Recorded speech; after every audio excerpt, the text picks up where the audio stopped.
people keep asking if I'm back, and I haven't really had an answer. But now, yeah, I'm thinking I'm back.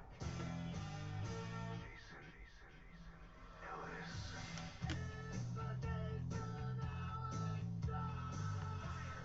Moose Knuckle, Red the Dragon, Night, Danger, Canada, Uncircumcised, Philanthropy, Stupid Stuff, Supercross, Pain, Machete, Fashion, a scintillating bloodbath, a hellacious fury, evil, cannabis, interesting thing, awesome, radio,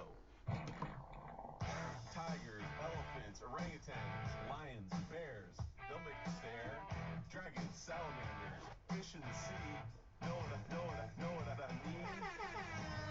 Jason Ellis! Fuck you! Michael Tully!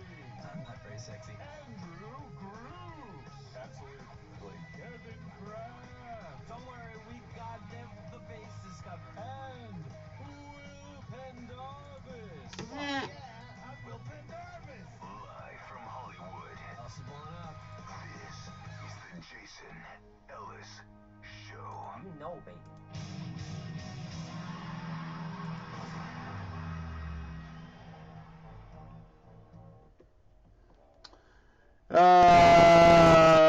Yeah.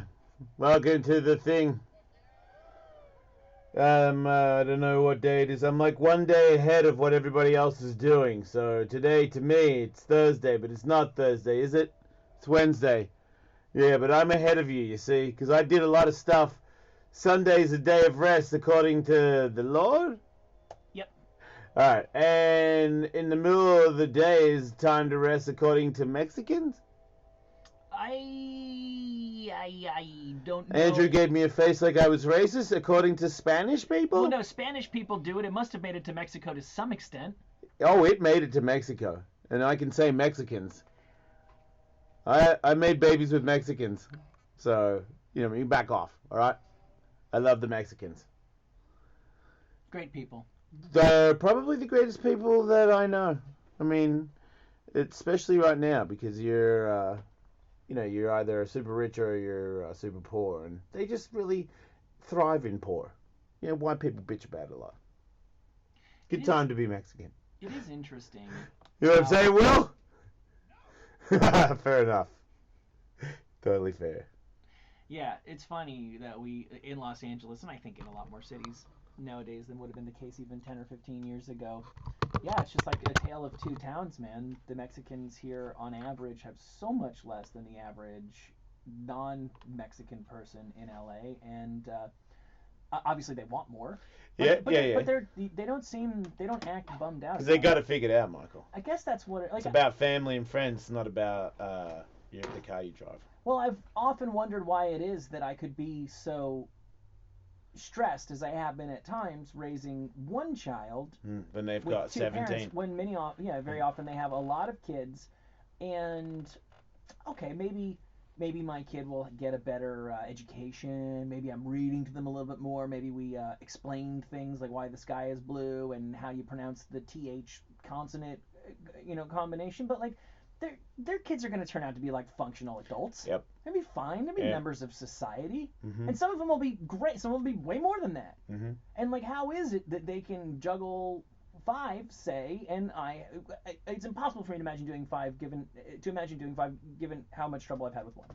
I respect them for that. I really do. It's because they're tougher. I wish they were tougher. And I think we're tougher. We're just not in that situation. I think they just ignore their kids. Like, not in a negligent way, but it sometimes seems like they spend less time with 5 than I spend with 1. But the kids are like, okay. I think that maybe we just think that our kids need more help than they really need.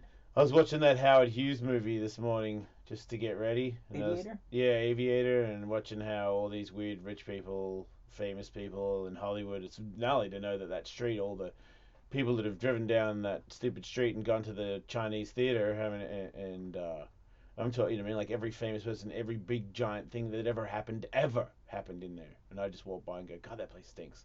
It's terrible. Oh, yeah, it's so sucky. On Hollywood Boulevard. Yeah, fucking tourists or whatever it is. Somebody ruined that place. Terrible. Yeah. Maybe it sucked then too. Like, I don't know. Maybe. But just watching all the white people live their lives and then kind of realizing myself that I have dogs and I've always had dogs. So that means I've had like an overprivileged life from the get-go. Even when I thought there was like a bad time in my life, rich people have dogs. You know what I mean? Like, there's like a weird... they brought them in, like, to have pets. It's sort of like when you're that well off, you have pet animals. You know what I mean? It's an extravagant thing at one point. I mean, who invented the dog as a pet? Okay, I know the answer to that. Okay, cool. Wasn't an Indian, was it? Well, I'm trying to think. I don't know exactly where wolves were first domesticated. I want to say like a Northern Europe kind of thing, but definitely don't hold me to that. It was, I saw like, what was this on like Cosmos or something, where the wolves would be around and would be a menace to these little packs of human beings. But eventually the wolf would start to realize, all I'm really trying to do to the human beings is take their food. Yeah, what about if we work together? What about if we work together? What about if I didn't attack them and in return they fed me, but I didn't attack them and I also warded off other animals that might come by or sound the alarm if another animal or human was coming by in the middle of the night. And that's how it starts. And the domestication of dogs, dogs from wolves is actually a very, very short period of time in the scientific scheme of things. That was like 20,000 years, 15,000 years ago. It's really not long. It's a drop in the bucket for evolution. That does, not going to lie, sound like a long time. I understand why you say that, but like how long ago did human beings separate from apes? It's millions of years. Yeah. Because, I mean, how come monkeys never became our friends like that? Why do they get to go in zoos? And how come dogs don't? Like, who made that choice? I'm sure somebody tried. Because monkeys are cool, right? I'm sure somebody tried. So horses have, this is why... Well, they don't fit in the house. No, but this is the reason why certain animals are domesticated, is because they were more useful to us as things and as pets and as companions and as co-workers than they were as food. Horses got. So we kind of we just made slaves out of everything, or we ate them. And I have to think that there's some other animals, for example, monkeys, that people tried and just couldn't quite pull it off. Well, you can domesticate a monkey because people have monkeys as pets. Oh yeah. Well, yeah. Oh yeah. Eventually, they rip your face off and your groin. Yeah, but you can say that about pit bulls. Do that too. Yeah. Right. But I don't think that anybody, at least early man, figured out such a totally useful way to use monkeys. I don't know why, because we've been through what dogs do. We all know what horses do. Cats, I think, people kept around because they would eat rodents. Because mice will get you sick. So it's all just a convenience. That's what originally. But why did the cats stay? Oh, because they could they knew that the rodents would be around. Yeah, I think that was their big thing. We've talked about this But before. where'd they find the cat? He was just in the bush? I don't know anything about the domestication. Do you know what I mean? Like, was it a wild cat first, and then it got so pussified it turned into that? Excuse me. Must be.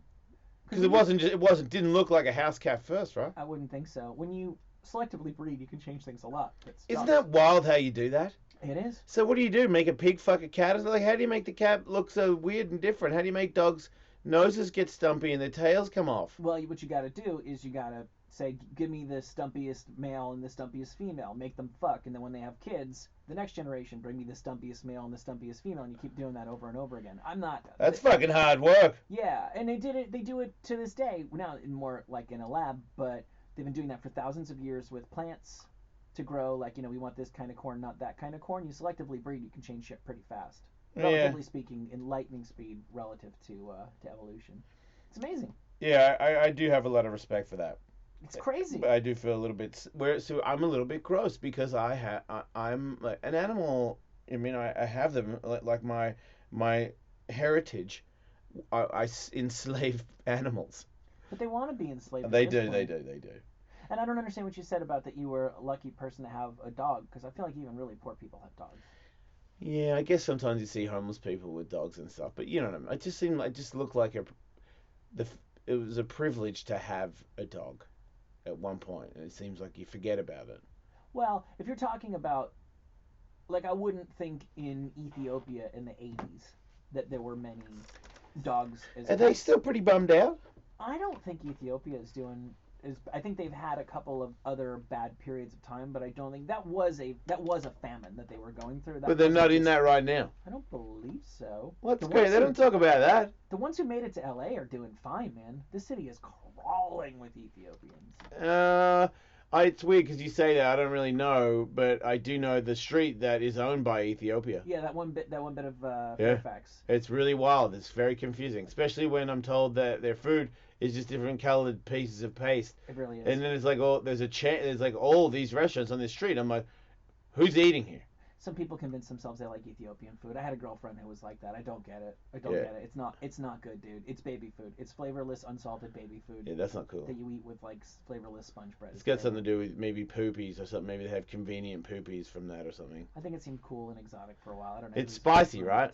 And you put it on the rice or something? Can be, yeah. I think they honky it down quite a bit. I've eaten it. In Australia, it was kind of big. Yeah. But if I showed you, like, if I pointed out a couple of Ethiopian people for you, it would be very ezy for you to spot them for yourself. Yeah, I know. They have a very distinctive. I mean, yeah. It's like alarmingly similar. No, they're like African 5,000. But they lucked out. I think their look works. And I find this with racism. This is a really dicey conversation. Like for example, I think most people would agree that Asian women are more attractive than Asian men. Sure. Yep. Whereas maybe like on like the like a more like brutally masculine race, probably the dudes come out a little better than the women. Like Ethiopian chicks are gorgeous, and Ethiopian dudes look like Ethiopian chicks. Oh yeah. Yeah. Man, I don't really. So they're pretty men. I don't really see that in Ethiopians. Mm. But I don't know. Like, I don't think I can tell. Yeah. I don't think I understand. They run parking in Los Angeles, so very, very, very, very often when you like give a ticket and pay your $1 to have parked in a lot somewhere, it is a person of Ethiopian descent that you're dealing with. I'll have to pay attention to that next You'll time. notice it, man. You know, Right. like the Grove. It's like one family of Ethiopians. Is it? I don't know. I don't recognize that ever. Well, farmers market side. Oh, I don't go to farmers market. Yeah. I go to the white privilege side. You're really off on white privilege, huh? I don't know. It's fun. I did a podcast last night and was just rambling about shit, and I just started to realize, my kid looks at stuff what he wants to be when he's older, and he talks about millions of dollars and stuff because he plays video games where they talk about money, and he goes to the nail salon where his mum works and hears people talk about politics, and he's 8 and he knows about all these weird things that nobody should know about, and that it's important that, like you might have a Bugatti or a Lamborghini. I'm like, who is this fucking turd talking about cars that are and he knows how much they are, and I'm like, God, who is he hanging out with? Yeah. Because it ain't me I don't know what the new Bugatti's called.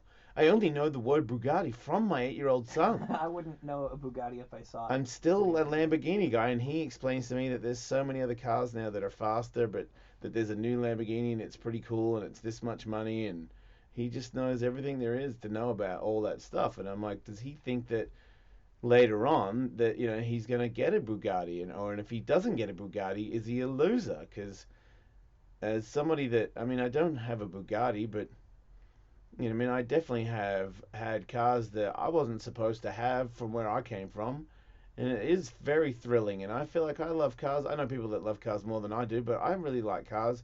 They really do something for me, and if I made enough money to own a Bugatti, I could still have a bad day. I know I'm rich enough to tell you that I'll probably never have the money to have that car, but that's cool. I've had a fucking turbo Porsche. That's ridiculous for me to have that car. And I had bad days in it. And I almost cried the day I was in it the first time. So it's just all bullshit. And everyone keeps promising you that that's the thing that you need to have. You need to be in this 1%. And if you're not in the 1%, because it's like there's no middle class anymore. Because that would be, being real rich is not, being real poor is bad. How do you enjoy your life with your son if you're broke as shit and you can't go anywhere and you can barely feed him? Now we've got a different problem. But if you're middle class and you go to work every day, maybe you don't think your job is the ultimate job on the fucking planet. It's a fucking job. Go to work. Like, it shouldn't be all pleasant all the time anyway. Right. So you do that, and you go home and you hang out with your kids, or you hang out with your wife or your friends, and you enjoy your weekends because you have some amount of money that allows you to go do things. Not a lot of people are getting permission to do that anymore. It seems to me like it's a lot more people get nothing, And then there's this little amount of people that get ridiculous amounts of shit. And the people that get ridiculous amounts of shit aren't fucking happy either. Like, this is not a problem solver, you know? Like, the people that think that they're not going to share any of their money or their wealth with anybody else, and we're going to get worse and they're going to get richer, they're not, in some room with everybody else that has billions of dollars all fucking high-fiving each other. That all they care about is just taking more shit. They're not happy. No one's happy. Well, okay, a couple things on that. You wrote shit down. I did, because I want to forget. I have 3 bullet points on what you just said. So the first one is the middle class thing. I wonder how many. I do believe that we have a shrinking middle class, but I'd be curious to know what the actual size of the American middle class is, or what percentage of Americans. America's always had a really interesting thing about it, or for decades, had a really interesting thing where however many people were actually middle class, way more people would tell you they were middle class, identified as middle class, considered themselves middle class. But they weren't? And that was kind of a cool thing. Some of them were richer. Some of them were poor. Oh, okay, yeah. Like, fuck, dude, I'm straight up middle class, and I do well. I just happen to live in an expensive city. I'm middle class. Like, I would say that I would define middle class as like household income, and obviously it matters a lot where you live. But I think if your household income is between $50,000 and $100,000 household, yeah, I call that middle class. I think. Yeah. Again, varies wildly depending on where you live. I don't think that there are a ton of places where a family of 4 can get by on 35 grand. Maybe I'm totally wrong about that. So middle class defined as between 42 and 126, right? So, and what percentage of Americans live in middle class? Less than half of Americans are middle class. Looks like about 43%.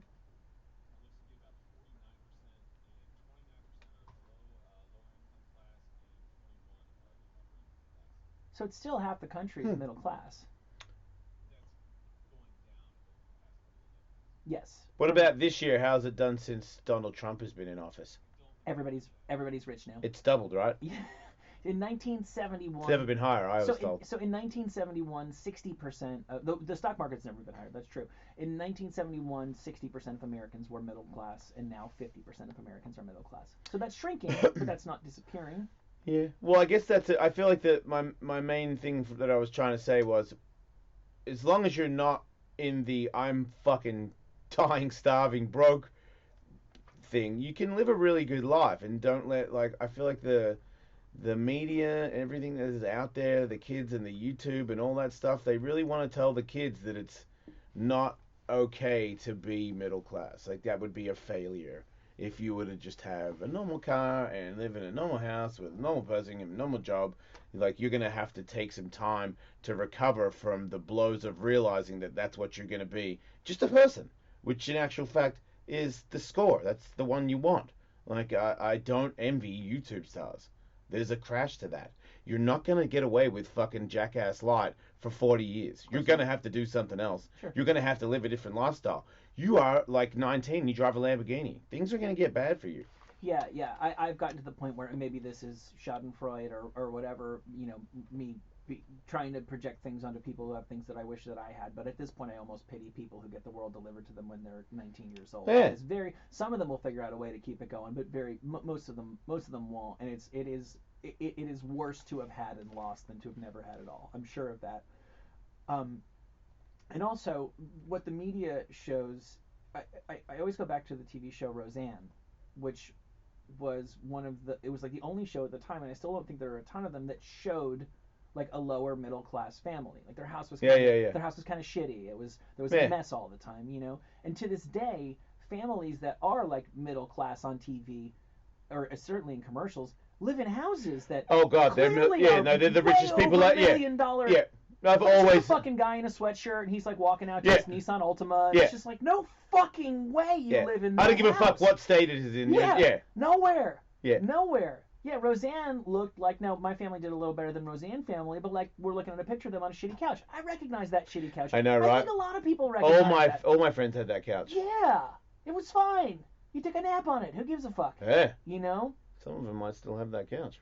Yeah. As far as the white privilege thing goes, I feel like my eyes have really opened because of talking to 2 people that we know in common, Jude and Theo Vaughn, who are I don't think Theo and Jude know each other, and I think they will get along when and if they do get to know each other, because I think they both feel resentful of the fact that they came from not privileged backgrounds and are white people, and to have the whole white privilege thing thrown in their face. I do think on average white people are privileged in America, and I do believe that if you and me have the exact same credentials and I submit a resume that says Mike Tully and you submit a resume that says like Jamarcus Doyle or whatever, like there's a good chance I'm going to get the interview and you're not. Yeah. You know, so I changed my name. I do think that there is. Go to Scott Greenstein, ask for a raise. The Jamarcus Doyle Yeah. show. The Jamarcus Doyle show. Just hear me out. Hear me out. Go ahead. So I do think that there is some white privilege for everybody, and there's a lot of white privilege for a lot of white people, but there are, like Theo says, there was no scholarships for people like him when he wanted to go to college. There was scholarships for poor Native Americans. The joke is always when you want to go to college, do we have any Native American in our family? Can I check that box? Because everybody wants to help out Native American, or like if you're black, Asians are suing Harvard because there's clearly been an unofficial quota. Harvard clearly, like most good schools, has an idea of what their demographic picture should look like, and the average SAT score, and they don't want a lot of Asian people to do really fucking great in school. If they just did it on who was qualified, school would be like 80% Asian. Yeah. And then that would change what Harvard is. So the bar for black people getting into Harvard is way lower than the bar for Asian people. Wow. And they're suing over it. Fair enough. And I think that Trump has got their back because that's a perfect issue for him, which is that it just plays that race card really, really well. It's effectively racism against the privileged people. That we've so overdone affirmative action type things that we're actually now fucking over the people who are in relative positions of wealth and ease disproportionately. It makes sense that is the drama and what they've gone to have that the way it is, because I posted that the Australia has let gays and lesbians get married. Mm-hmm. It's now official, as what I'm told. So I remember thinking it was pretty crazy. A lot of you might. Yeah, I remember. Well, what wasn't that long ago? I was kind of surprised that they wouldn't, that they were against it in the first place. I thought they were kind of a little more ahead of America, but they were behind on this one. So anyway, my wife posted something, so I just ripped it off her and I posted it. And I just thought it was cool that Australia has gone that way, and I received a shitstorm of drama on my Instagram from people that find it super inappropriate for me to post that I think it's cool that gays and lesbians are allowed to get married legally in Australia. And I thought it was such a crazy thing for people to get angry at. That it showed me, because obviously I don't take a stance on much, because I don't really know that much about it, so it'll be a bit stupid. But I didn't think you'd had to have that much information to think it was okay for gays and lesbians to get married. But that was all I was saying. And people were saying something about me being a liberal and a sellout, and I'm like, why am I selling out? And apparently there's a lot of liberals that sell out and are full of shit, and there's this big scam, and then a lot of people posting stuff about how how inappropriate they think it is that a man and another man can marry each other. It's still pretty terrifying to read the people's reactions to stuff. It's kind of sad, because it's like it's always gonna be half the world thinks that you're the most disgusting person on the planet. I don't think it's ever gonna just, we're all okay with it. Even, maybe behind closed doors, so then you got a bunch of angry people that are just pretending that it's okay for gays and lesbians to be married. But it's pretty scary, because this, like Nick DiPaolo said, there's fuck all of them. There's so little amount of gay, lesbian, transgender, bi people. There's fuck all of this, and now they can get married. What's the big deal? How do you get angry at that? Like, if you want to get angry at, you have to call a transgender a he, she, or okay, I got your back on that one. If you're just some dude trying to go about your life and now you're being told you're out of line because you didn't call them they, their, or whatever the fuck it is. When I try to be that's crazy. When I try to be accommodating and open my mind, and you get mad at me for failing to do it correctly, that's ridiculous. That's your fault. And you're shooting yourself in the foot. Right. Because I tried. But just to have her, if I didn't post it and say, hey, you know what I mean, you right-wing Nazis, you know what I mean, like, suck on this one. Like, I didn't say anything. I'm not a liberal guy at all. I would be more of a, what is the other one? A conservative? I'm more of a conservative in my values. How so? They like money, right? Yes. Yeah, I like money. I think there's some liberals who like money too. Yeah, but they like to give the money to the poor, right? Well, there's. I don't want to give the money to the poor. What people vote for, and I want my money. I think a lot of the money that's I like being made fancy cars. right now, like the billionaires that are being made nowadays, there's still people becoming billionaires the old-fashioned way. Make no mistake. But you know, your Silicon Valley types Yeah. are probably mostly liberal, and they're becoming very, very rich. Oh, okay. So- Well, I'm not down with the Silicon Valley. I'm not down with microchips at all. I'm against microchips. I would And love computers. to hear from. But you know why, Michael? Why is that? Because where does the phone? Who made the phone? It's slave labor. There's a bunch of stuff that we're torturing little people about just so we can have our phone. And so same with meat. We've got to stop eating meat as well, Michael. It's once you see how they do it, Yeah. you'll never be able to unsee it. So, Are you trying to act like a Hollywood liberal now? yeah, I was listening to the Stern Show. Jon Stewart was on. Oh. I was just regurgitating his line. Yeah. He lives on a farm. I didn't know that. He does have a And beard. yeah, he has a farm and he doesn't kill all the animals. He's just their friends. And he has like real old cows and all that stuff. I like him, but I mean, I also don't like him because he's an over white privileged liberal, and I can't stand those fucking bitches. Fuck those You know what I'm saying, Will? Oh, You don't? I thought I was gonna get like a shut up, you liberal bastards or something, but nah. Not liberal bastards. You're a liberal bastard. Are ya? Yeah. I'm a Republican. That's what I am. That was the word I was looking for. Mhm. You know what I'm saying? Well, Republicans. Get that money, Republicans. Keep it for yourself. Oh, man. No. I believe that if you have a vagina, you should be allowed to do whatever you want with that vagina, and the government should shut the fuck up. What does that make me?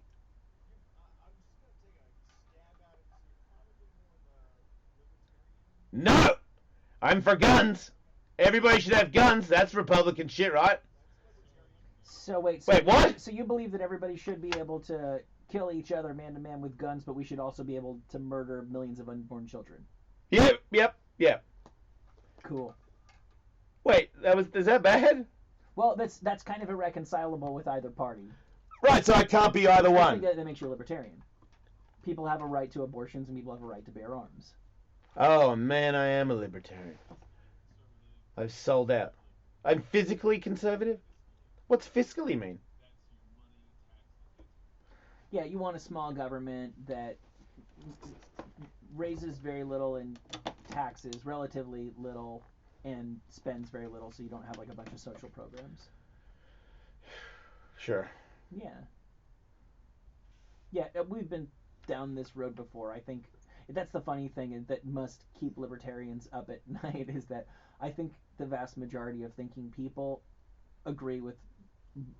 are way more in line with the libertarian platform than the Democrat or Republican, and yet libertarianism has not gone anywhere and never will. Yeah, I think it doesn't go anywhere because there's too many pussy libertarians spracking off at the mouth, making us all look bad. Well, there's some weirdos in there. Gary Johnson's a cool guy, but the previous thing he'd done was run a weed company. Like, you're not getting that guy elected president. No, you might be getting a UFC fight against CM Punk, but that's about it. Go ahead, TJ. Says you're a YouTuber, so that means we might be speaking to the youth right now, Michael. Yeah, I'm actually the guy that did the Raw Dog video with Timmy Joe. Were you looking to apologize to Raw Dog for telling your side of the story? Yeah. He doesn't care, dude. He doesn't care. He's moved on. We all have. That's good. Yep. I was kind of mean to him in an email one time, but I'm glad that you guys reconciled. Yep. So, since that video, I've actually shifted to reviewing computer parts on YouTube. Woo! You gotta be pumped on that, right, Will? Woo! Oh, yeah, and it's been pretty successful at it. So I got 16,000 subscribers on YouTube. Good for you. Yeah. About 3 million views total, and some really popular videos and stuff like that. And Yeah. almost be living off that money right now. But because the way this whole thing works, PewDiePie, that big guy, the biggest YouTuber or whatever, recently came out and said a bunch of Nazi stuff. And Wait, there's a dude named PewDiePie and he's a Nazi? Yes, we Ah. talked about him before. He's Okay. the guy who made silly comments about while he played video games and then made a bunch of Nazi jokes. Oh, yep. Anyway. Until the day it was no longer funny. he was, he said an N-bomb on a live stream playing video games. Like, just straight up N-bomb. Yeah, you guys do that. I've heard that. Super bad. Yeah, I taught the guys on the internet that were talking to my son like that. And they said some stuff to me. And that sent shockwaves down the ad revenue stream to where now there's this ad-pocalypse thing that's happening where YouTube pulled the ads from a whole whack of videos and make it so you have to go through a review process in order to get the ads back on videos. Sometimes for no reason whatsoever. There's just like a computer algorithm that's going through them. So it makes it so now like me can no longer make the money, but maybe you were making a comfortable living before. Now all of a sudden all this shit comes, right out of your revenue stream and you're hurting. And there's people that just disappear overnight because it's so bad. So there's YouTube. There's no way anyone can make money on it for long. There's always changes to that. Well, good. I mean, no offense, but you should be looking to get a real job soon anyway, like YouTuber. What is that? Well, I get a lot of free computer work. I'm fucking with you, man. I'm fucking with you. But you do, you've got to be innovative. You can't just stay. You just said it yourself. Nobody lasts that long. Oh yeah, that's for sure. And like, that's just how I innovate is I do other things. Like, I can sell Amazon affiliate links and make money through that. I link for sponsors and stuff like that. And it's the guys that innovate to do that that can, stay on the YouTube game. But Huh. who knows? Maybe YouTube will disappear in 5 years, and the Jake Paul, will finally, destroy. I look forward to that. That's for sure. All right, later, mate. In the meantime, I'll keep doing my YouTube videos for the reason I started, for the love. Yeah, no, it's all passion for me. If YouTube keeps doing that, can't somebody just make a new one? Yeah. Can't you just make a new tube and just, like, hey, we let people do whatever the fuck we want over here? And because I heard there's all these rules on YouTube now. Like, what about if they make a one that has no rules? Yeah, you're certainly not the only person who's had that idea. The trick is getting people over there in the first place. I would Don't imagine. you just get like one of those Jenners to do it or something, and then it's gold Right. mine? Yeah, you would think, right? Right. I think. I Kylie Jenner or whatever the fuck. Now use NewTube. Today I'll be unveiling the pimple I found on my ass. Yeah, here's a video of my new line of pimples. Some Kylie tube. Right. Here's my old nose. Yeah. Right. So I would imagine something like a Twitch is thinking about getting up in that, and then there's always been, what is it, like live stream or whatever. There is another video site that doesn't have Vimeo. There are other video sites that are like successful. Right. Well, They're then we just should not- all just go there It's then. not YouTube. You're not gonna make me. I don't answer to these rules and regulations. You know what I'm saying? Well, what did you say? You want to give me some rules? Guess what I'm talking about when you give me rules? No! No rules for me! Oh, you want rules? Mm-mm. Not around here, my friend. You might go sell rules on the other side of the street. I will not be purchasing any rules! I will punch you in the fucking face. I will fucking kick you in the neck. I'll fucking stab your toe. I mean, you know where it's going to go after that. I'm going to hug you while you're bleeding from your foot. And no one's scarier than that. No one's scarier than a man that stabs a man in the toe and then hugs that man. Shh. No! Nope. Did Howard Hughes really just pee in glasses over and over again? I believe so. Did he have Tourette's? Like, do you think, like, now they have cool drugs where he wouldn't have been so fucked up? Probably. I know, right? Probably. But then he would have abused those drugs and gotten weird in some different way. I don't see a whole lot of people who have serious problems, at least in the public eye, who get on drugs and then just go, whew, that was a close one.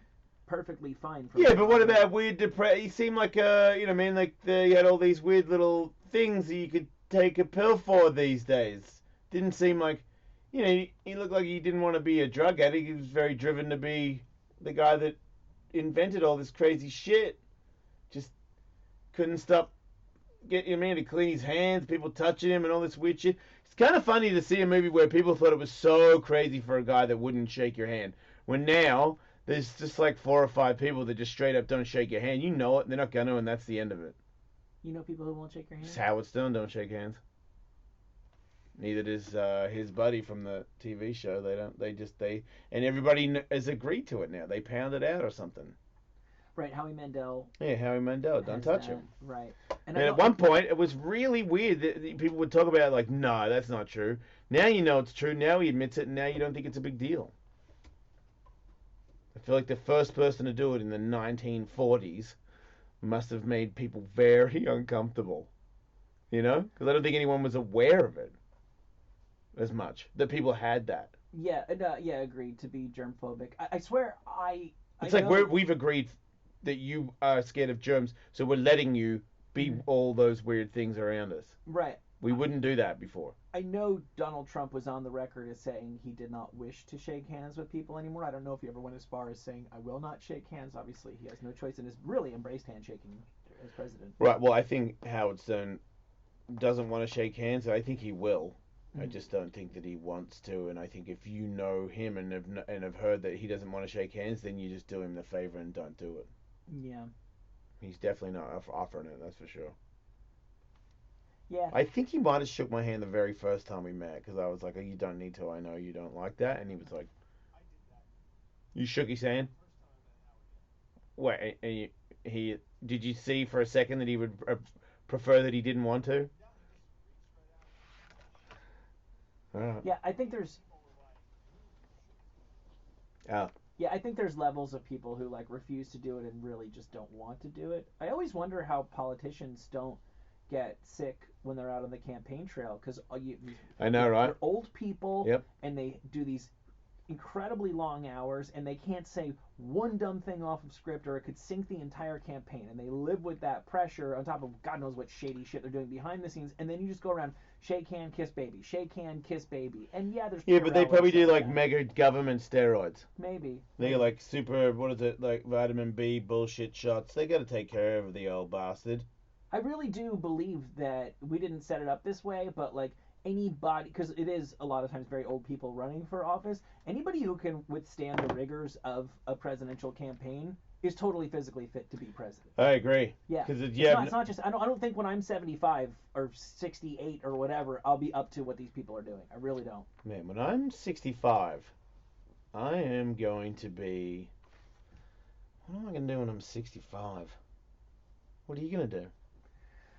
When I am 65, that's a really good question. I've actually found myself thinking about that in a slightly worrying sort of way, because I think what, like, at a certain point, I think you can have, like, I think pretty funny, pretty creative guy, but there's always new, funny, creative people coming to town, and what people enjoy, like tastes and styles, are always changing. And I think you could even be you could even be a really good, say, sitcom writer, like in demand for like 20 years, and then at a certain point it's like, well, but you're not as good as at the new style, and you didn't work for a corporation. I think there are a lot of people in an old school America that had outlived their usefulness, but just got to fucking kick around for another 10 years and then get a pension. Is that what you're gonna do? No, because we don't live in that world, and that there might come a point in time where I'm still totally ready, willing, and able to work, but nobody wants the things that I am able to offer, and it's way too soon for me to die. Yeah, so what is the plan? Food's here, Betsy. So what is the 65 Tully? Because mine is probably in a canoe like deliverance, Mhm. but I don't think anybody from the mountains is gonna make me squeal like a pig and butt fuck me. I But I'm think definitely gonna have leather wristbands, I think, and I don't want it to be this way. Out of the economy is puffy changing vest jackets. so much that it's hard for me to really say how people are going to be making money in 25 years. Mm. But I think a guy like me, what I've seen is you go into like management. Oh, yeah. I used I'm to gonna do sell it- weed with what's his name? Who was the UFC light heavyweight contender? Oh, with Rumble. Yeah. I'm gonna sell weed with Rumble, Yeah. or maybe maybe I could be an assassin. 65. I'm probably gonna be pretty slow assassin. It could be a sniper. Yeah. You know what I mean? Far away shots. Kind of a young man's game, I would imagine. Is it though? I don't know if there's any snipers. I know. Oh, dude, I'm 47 and never better. I probably could kill you from here, and I'm in Some- some other city. yeah. Yeah. I saw a guy this morning, so great. I want to just go over and give them a hug, and I regret that I didn't. I stopped in a supermarket, as I do on a near daily basis, and I saw this lovely old couple. They were in love with each other, and they were looking at hummus. And I'm not sure they even knew what hummus was, but That's weird. he had his hand on her shoulder while they were looking at the hummus together, Yeah. deciding what kind they might buy, because Trader Joe's has a vast array of hummuses. And he was wearing a baseball cap that said World War II veteran. Pwah! Just like, you fucking rule, Hardcore dude. bastard. You kick so much fucking ass. Yeah. And now you're just out here, you're retired, and you just got the time to really figure out what you're looking for in hummus. I'm telling you, people might think that that's not a fun day, but to me, that sounds like spending a great time just figuring out which hummus I like with my loved one. Mhm. That sounds like I cherish those moments. Yeah. I'm not joking. No, do you want to go, Jason? Do you want to go to a nightclub where you get free drinks and bottle service and you're a famous asshole, or do you want to have a romantic afternoon with your wife just looking at all assortments of hummus? I mean, that's an easy choice. Let's Yeah. get wasted. Yeah. Yeah. Yeah. Yeah. No. Oh, the one other thing that I wanted to say about the stuff you were saying earlier about Tiger being into cars. Now, you know exactly what's coming out of his mouth, but isn't it pretty natural for a little boy to just be interested in cars? I'm not a car guy in the slightest, and yet I remember having like a toy Porsche and being like, oh, I remember this is the Porsche 911, and that's cool because it's not the blah blah blah. And I didn't know what the fuck I was talking about. Right. It was just kind of a little boy thing. And then Tiger it would make that much more sense for him to have an interest since you like drive cars and have had nice cars and stuff like that. So it might be innocent. He might be a cocksucker, but it might be innocent. That's great news, Michael. 50-50 chance he grows up to be a cocksucker. Yeah, Yeah. look, he just knows a lot about cars. Right. It would be different if he I like this one real old car, and it'd be cool if you know what I mean, you put this in it and you put that in it and it makes it better or Yeah. something, you know what I mean? But I think some of the games that he plays, they really tell you what the new cars are. So I think he just loves that stuff so much that he knows. Yeah, he'll be kids like new cutting edge shit. I just don't want him to feel sad when he realizes that there's probably no chance that he's never going to get a Bugatti.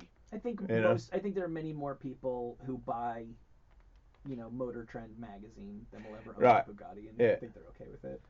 I mean, you could rent one. Mhm. Just, I don't know. It doesn't look that good. I feel like if you're going to buy a car for $500,000 and it's the fastest car that you can get on the road, you live in Beverly Hills.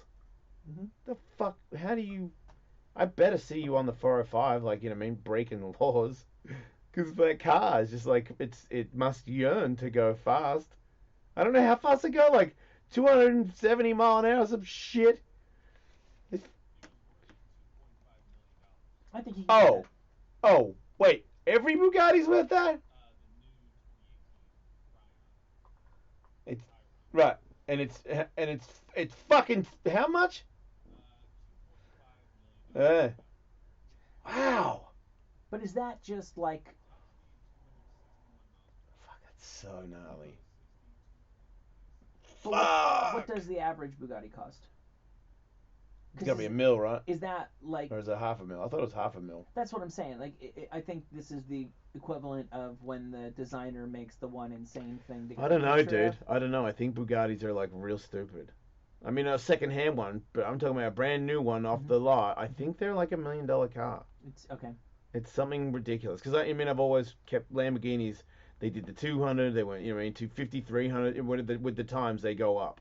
But I don't think you get the brand new Lambo is not $1 million, but I think Bugattis are. Yeah. Oh, okay, Yep. well then I take back what I said. Straight up mill for the fucking cheap one. And you can't rent that. They ain't even letting you. You don't get to test drive that.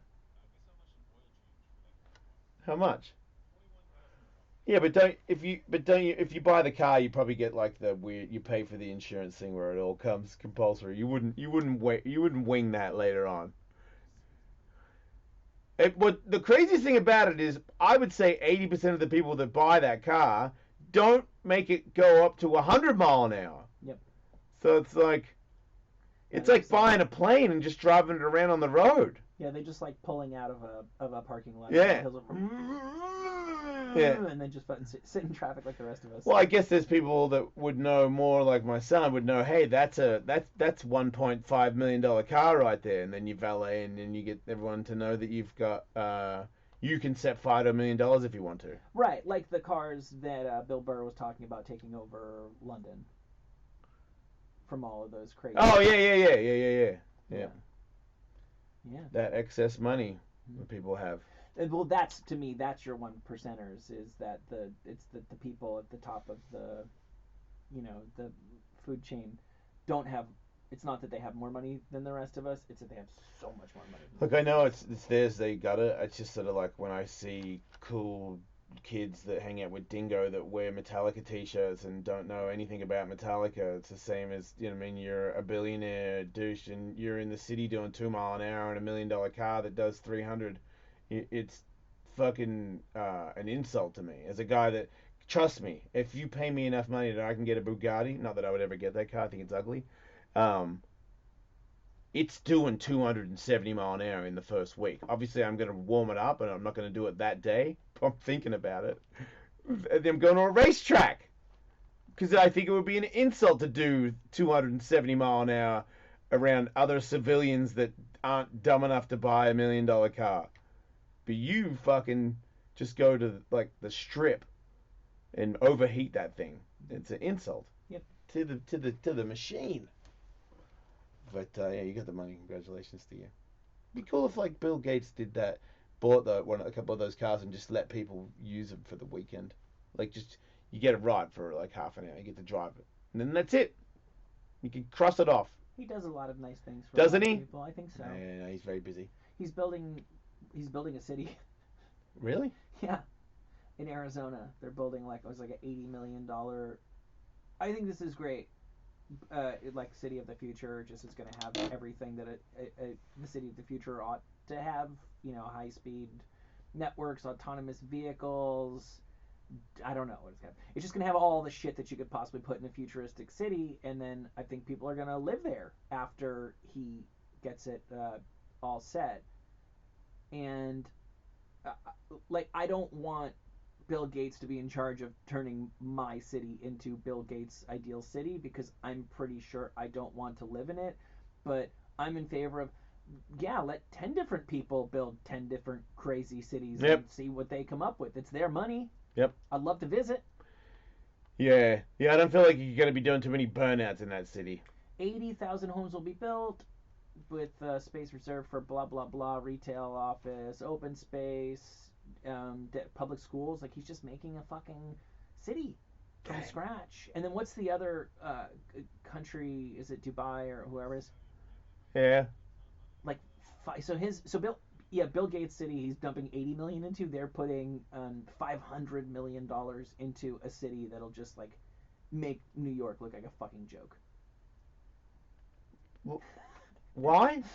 Because they can, and because I guess that they want to attract people to, spend money to make money. Wait, they want people to go there? I'm sure they're going to want people to live in their $500 billion city. But Saudi Arabia want people to come to Saudi Arabia? Well, they want people who make money to come live there. I think that they know that they can't be oil dependent forever, so they're spending the oil money now to try to diversify a little. Oh, okay. Yeah. I don't know. It's weird that it sounds like they're just spending a bunch of money to get rid of their culture. If I was going to go to another country, I want to see their culture. I don't want to see your impression of New York City. Yeah, there's that too. There's that too. I wonder, Kind of like when people say, go to Australia, where do you want to go? I want to go to the Opera House. I'm like, you realize Sydney's trying to be New York, right? Right. Like, it's way behind. Yeah, it's not doing New a very York's good job of it. fucking started this shit, Yeah. and we're a goddamn island in the outback. It's very impressive, but it's no New York City or Los Angeles. They don't have the stuff that you have. Yeah. But you know what Australia has that you don't have? The bush. And very rarely do people go to see that bit. They go to see, Yeah. you know, the bridge. I'm like, the bridge is I know. fucking traffic, That's man. the fucking joke about every like tourist destination in the world. It's you go all that way and it's almost always the worst thing to see in that particular country. Any of the locals will tell you that. Dave the voice just fucking texted me to tell me that his show is moving to Thursday at 11 a.m. right wow. before our show. Wow. Like, did you tell him that I made this up? I thought it was very clear in saying, yeah, we're going to put your show on. Just wants it to run at 11 a.m. Because you're not. Did you explain? Because he's not getting the airtime on the weekend. No, I told him I had a fall schedule for a massive show So today. he just. Hey, big news. Just thought you should know, man. I didn't want you to hear it from anybody but me. I'm on right before you. Anyway, Dave the Voice on Thursdays and Tuesdays. Yeah. The Tully Show. Oh, thank you. Until they rectify the situation that is faction talk for XM listeners and for occasional serious listeners as well. You will get some football. You will get some no Dave show, no Tully show. You will get weird things. They will do weird things to you, and I don't think that's fair to both those programs.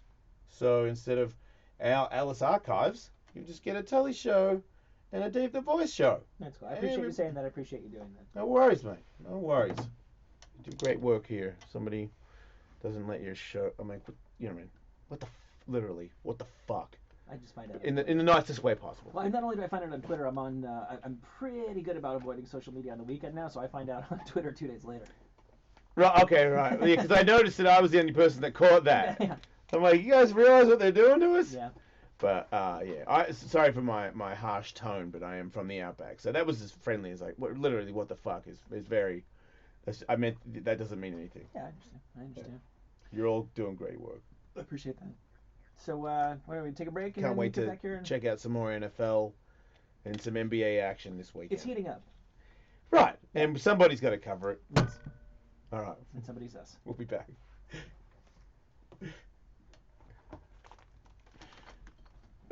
Somebody's us. You got 4 bottles Yeah. of Pellegrino Yeah, today? I'm thirsty. Okay. Well, you still have 2 from yesterday. Yeah, but if I just get the coffee and the sandwich, I have to pay $11 for it to be delivered. Oh, okay, gotcha. So I just get Pellegrinos. That way I don't feel like I've completely fucked myself because I can never stop drinking Pellegrinos. So they changed the app. I was like, maybe No, I was just still hope. like When you came in, I was like, please don't have whatever the fuck that other shit they added to it this time. Like, don't put tuna melt and shit on my tab, Postmates. Yeah. Did they put that on your tab? I think so. Oh no, that's too bad. I don't care. So yeah, you've got 5. I'm just stoked I finally found a place that can fucking deliver a thing that doesn't have meat on it and coffee. That's it. Have you been to Blue Jam Cafe on Melrose? Who? Blue Jam? No. I went there for breakfast. Oh this wait, morning. is it a coffee place? Well, it's like a breakfast place. But they have all sorts of like vegan options there, and I had a really good vegan, there's like a tofu ranchero Mexican dish. I'm sure They make all kinds of shit. There's all kinds of awesome vegan places in there. Yeah. I didn't know if you ever went there, but they have a lot of good stuff on the menu. So.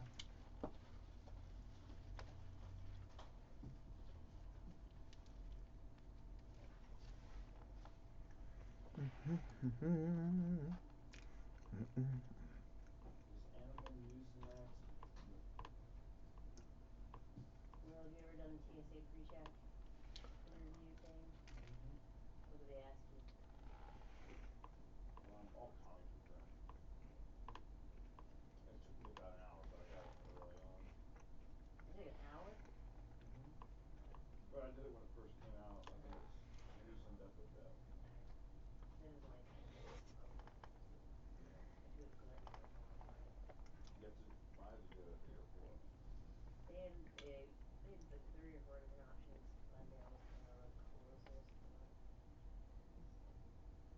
There's also the international one that's good to get if you travel international a lot. Oh, I didn't know about that. Yeah. Is it a different appointment? Mm-hmm.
Mm-hmm. Okay, I'm talking about.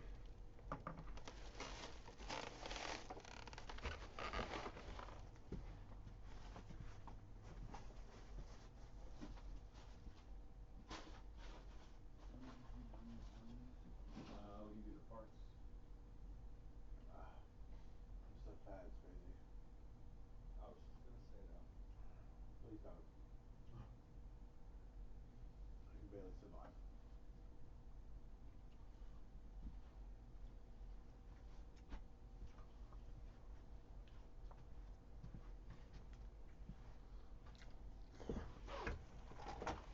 You try to take credit for my hooking Dave up? I see how it is.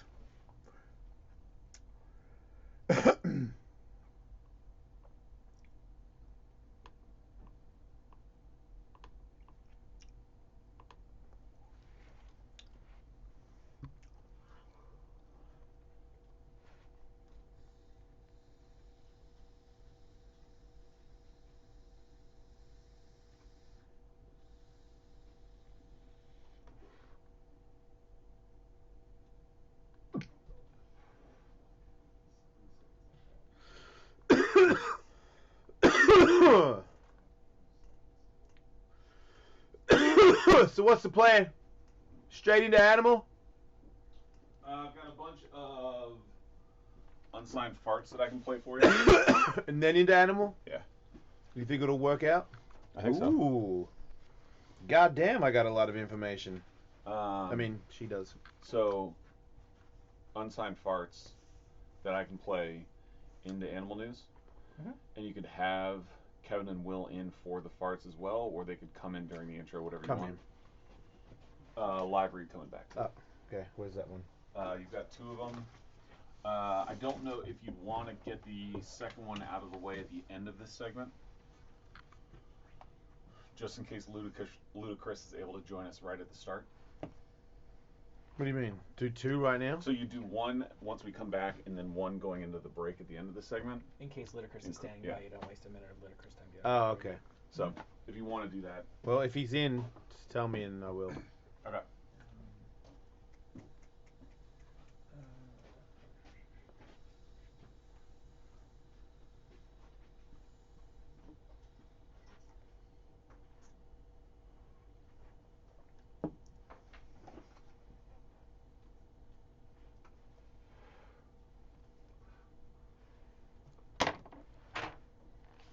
You ready, Will? For the animal news? For I gotta do a raid. Oh, okay.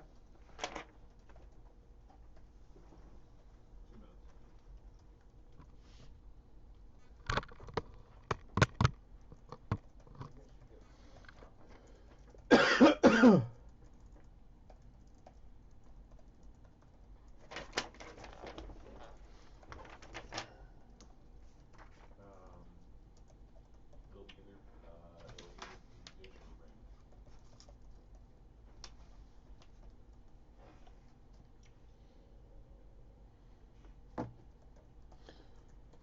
What's Ludacris's show YouTube thing about? So it's a talent contest for cover songs. People submitted videos of them covering songs. Ludacris is the host. He will bring artists together with the normal people who cover their songs. Okay. Singing competition. Oh. No. Do the 1:30 break before. What's that? We'll be taking Okay. a second break before. Alright, I still have one camera that's charging. You want to already do that? I'll play with cards from out here. Alright.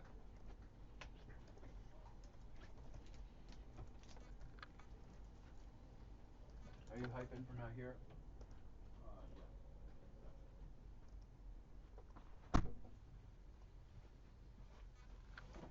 Dry and warm in here. That's how I like it. I can hear myself breathe. That's pretty gnarly. I don't think my nose works. Yeah, I tried turning it down. We'll see if that doesn't. Stick around. More with You wish you could watch your favorite primetime TV shows without commercial interruptions? I wish. Dish has got you covered. Thank you, Dish. Now with Auto Hop from Dish, you can watch your shows recorded with primetime anytime commercial free. I love that. Watch the most popular shows on your favorite networks without wasting time sitting through commercials. The season finale of your favorite show just got better with Auto Hop from Dish. No more waiting through long TV commercial breaks. So just get back to enjoying the action. Because only Dish is doing it the you way.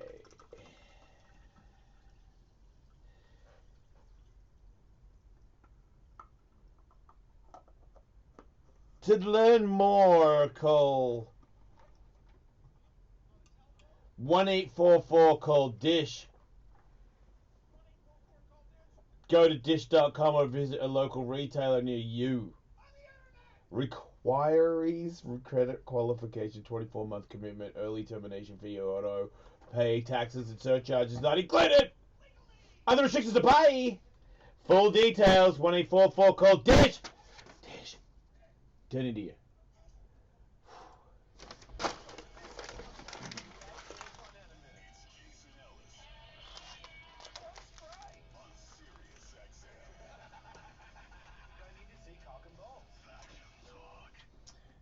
Kevin Kraft joins us appropriately enough as one of the sexiest men in the world. Of course. Look at these fucking tits, man. But Whoa. who, pray tell, is the world's sexiest man? Yeah, now this to me is probably one of the most devastating, make no sense. I mean, to me, I feel like I now have a chance. It's still not over for me to become the sexiest man in the world. Oh, I thought you guys were announcing me. It's not you. Oh, never mind. But I tell you what, your humor is out of 10. That was very funny.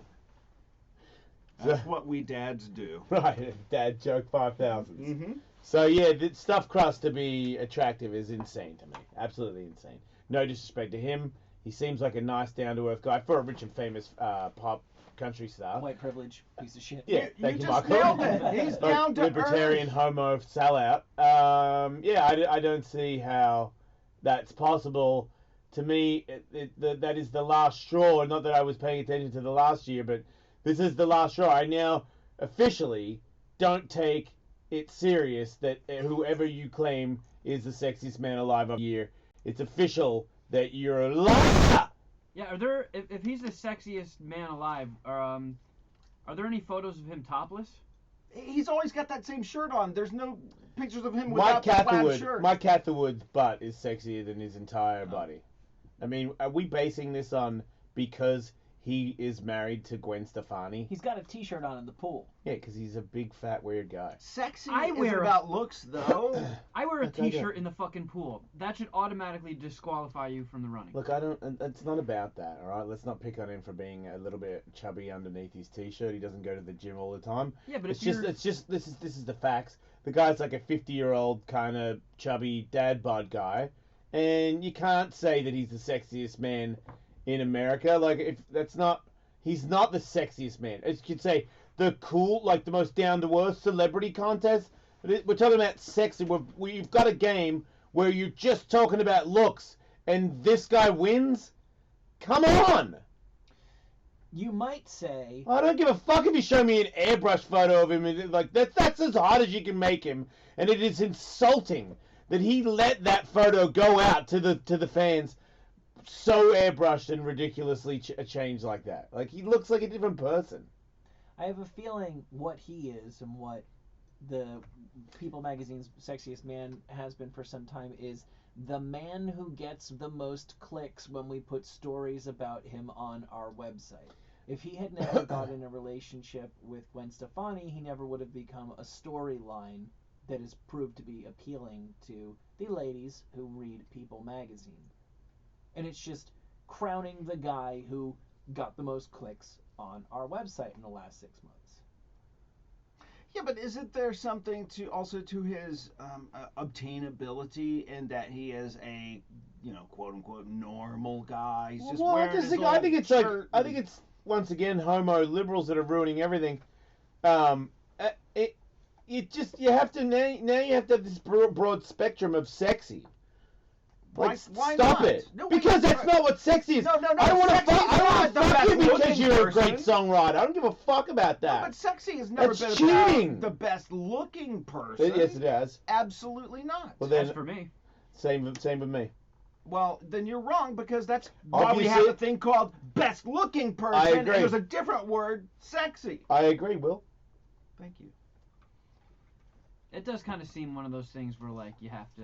Me and Kevin got it twisted. You've you have never to got do the opposite, like... I thought you had to world's be hot. prettiest woman goes to this fatso. No. Yeah, it's kind of like giving, the world's sexiest woman goes to, Rosie O'Donnell. You've never met a girl who was under average of your attraction level, but her personality made her way more attractive. Yeah. I see, I've heard, That's sexy. I've, Yeah, no, I've no, heard no, of no, these no. types of No, it's women. not. No, It it's happens. not. No, that makes it's not sexy. It makes them more of an attractive person. What do you? to, What word as do a you whole use for that? person? I just don't see. I don't see like you having charisma or anything like that. That I don't. It's sexy What is is like you're putting a Y on the end of sex. I want to fuck her or I want to fuck him. This guy looks like he comes cheap. I don't want to fuck That's not him. If sexy. I'm a woman, I don't want him stuff to Okay. fuck me. Okay, but I mean, sorry, Andrew, you love this guy. I don't even think he's a bad guy. I'm just saying, if I'm a woman, this is based on women's judging sexy men. And in sexy, eventually you'll take me to dinner with your wit and charisma and your fucking country style. right. But you gotta fuck me, right? At the end of the day, you're gonna fuck me because that's why you're sexy. That's not why I think he's corny. You think that I think he's corny for that. I think he's corny because I know that he's corny. He's a douche. Because all country pop stars are douches. Just play your music. Stop trying to pretend you're something else. And now you leave your wife to go out with a pop star. You sell your soul. You pizza crust sellout motherfucker. You'll do anything for a buck. Just for fun. And you're not attractive. Just for There's fun. that too. What is the actual definition of sexy? Brad Pitt. No. I mean, yeah, you open up the dictionary and that's it. Yeah. No, but I'm serious. Like Sexually attractive or exciting. How is he exciting? He's How is the Stuffed most- Crust he's- exciting? He's the most Exciting man in sexually America. Exciting man Yeah. in America. Yeah. exciting, appealing. Okay, Will, you've come in here. You're not really in here to dispute that Stuffed Crust you think he deserves the title. No, That's all we're saying. but I understand. Number one, I mean, Mel Gibson, when he won, it was in the 80s, and he was a sexy man. What's his name? Nick Nolte. Also one of the Where's Nick sexiest Nolte? men. Look, no, you got Brosnan one? yeah, but when Pierce Brosnan was like James Bond or something. Yeah, but see, I never got it. That to me but I could set people. He played a sexy man, like a James Bond character. So I just assume that people do find that guy attractive. I get like some dudes are so douchey to me. I don't see why women like them, but I still can tell whether they're attractive or not. Right. Like what's his name? Channing Tatum. Of course everybody loves Channing Tatum. And when he won the year, he won because he fucking is. Same with fucking Patrick Swayze. We're talking about Patrick Swayze here, and then you got this fucking douche. Stuffed Crust is the winner, and we're supposed to be the most evolved. Like, no, people have never got hotter. Like, Nick Nolte never won. Did he really? Is that Yeah. fake? No, he won. That wasn't even like prime Nick Nolte. That's wild. Oh, What the man. fuck had he done the preceding year? I think he was in a couple of movies or something. But that's the thing. Look, everybody in entertainment knows that when you put together a list of the top anything, you have to put something in there that will make people be like, that's wrong. I'm angry, because that's what sells magazines. Wait, look, like I said, it's nothing personal.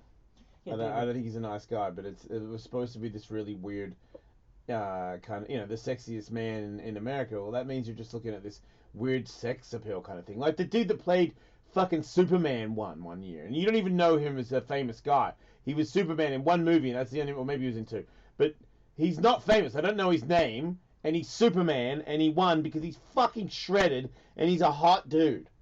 And then you go to Stuffed Crust. I find it disgusting to see men subjected in this manner, treated as sexual objects. I am triggered, damn it. Sean Connery won. I mean, come on. Of course he won. Yeah, nobody took your dumb bait. Yeah. Anyway. So, yeah. Mark Harmon, man, 86. Okay, that was a tough year. But Yeah, look. the lean years for sexuality. I mean, it's just a lean year. To me, it tells me if Stuffed Crust wins, then the sexy is forbidden in 2017. Because you're trying to give a guy the trophy that you're really hoping doesn't have sex with you. Or if he does, then it only goes for very short amount of time, so we can go back to talking to what a funny guy he is, and let's go back on the veranda and let's go back to throwing the tennis ball to the dog. Yeah, that's what Stuffed Crust is. Yeah, you're on the fucking balcony with a rocking chair with this guy talking about, like how much cheese can you put in your crust? I'd like to see him get really progressive next year and give it to like Steve Buscemi or something, and just have him sprawled out, laying on his side in a seductive pose. Who's Steve Buscemi again? Was it Mr. Pink from Reservoir Dogs? Oh, okay, yeah. Nucky Thompson. Yeah, no, he's great. And there's something sexy about him. And if he dated Gwyneth Paltrow, he would probably end up in the running. Right? No, he would win. No, you fucking just sealed it. If he was going out with Gwyneth Paltrow, he would be the most famous, sexiest man in America right now. Yeah, the only guy who could not get cleaned up for this kind of stuff was Lyle Lovett. Like, think about it. Didn't that one bodyguard go out with Liza Minnelli or something, and he was famous, and she was like 70 and a big fat lady in a sequin dress, and he became some fucking nobody douche became a famous celebrity. Are you thinking of David Guest? Sure. Big blonde-headed guy was going out with Liza Minnelli or no. No, before the homo with the wig, there was like a big bodyguard guy, with the mullet, and he was maybe it wasn't Liza Minnelli. Who's the other fat rich Elizabeth white? Taylor? Sure. Or? Pick one of them. One of those two. I get them mixed up. They both blend into each other. Just royal Americans.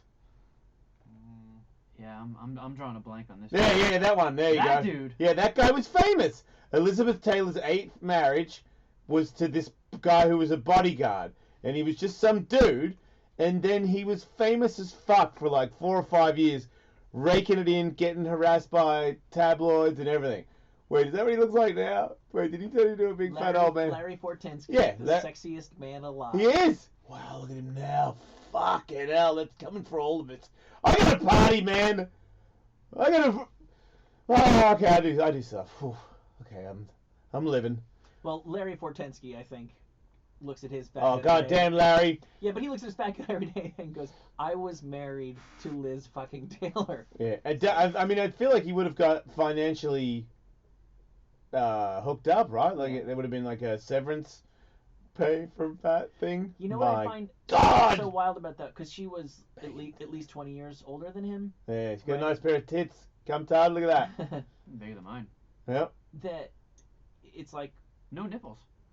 it's so funny how like men just aren't turned on by power and fame in the same way that women are. Like, I know that when he was married to, I feel I can safely predict that when he was married to her, he at the very least had a wandering eye.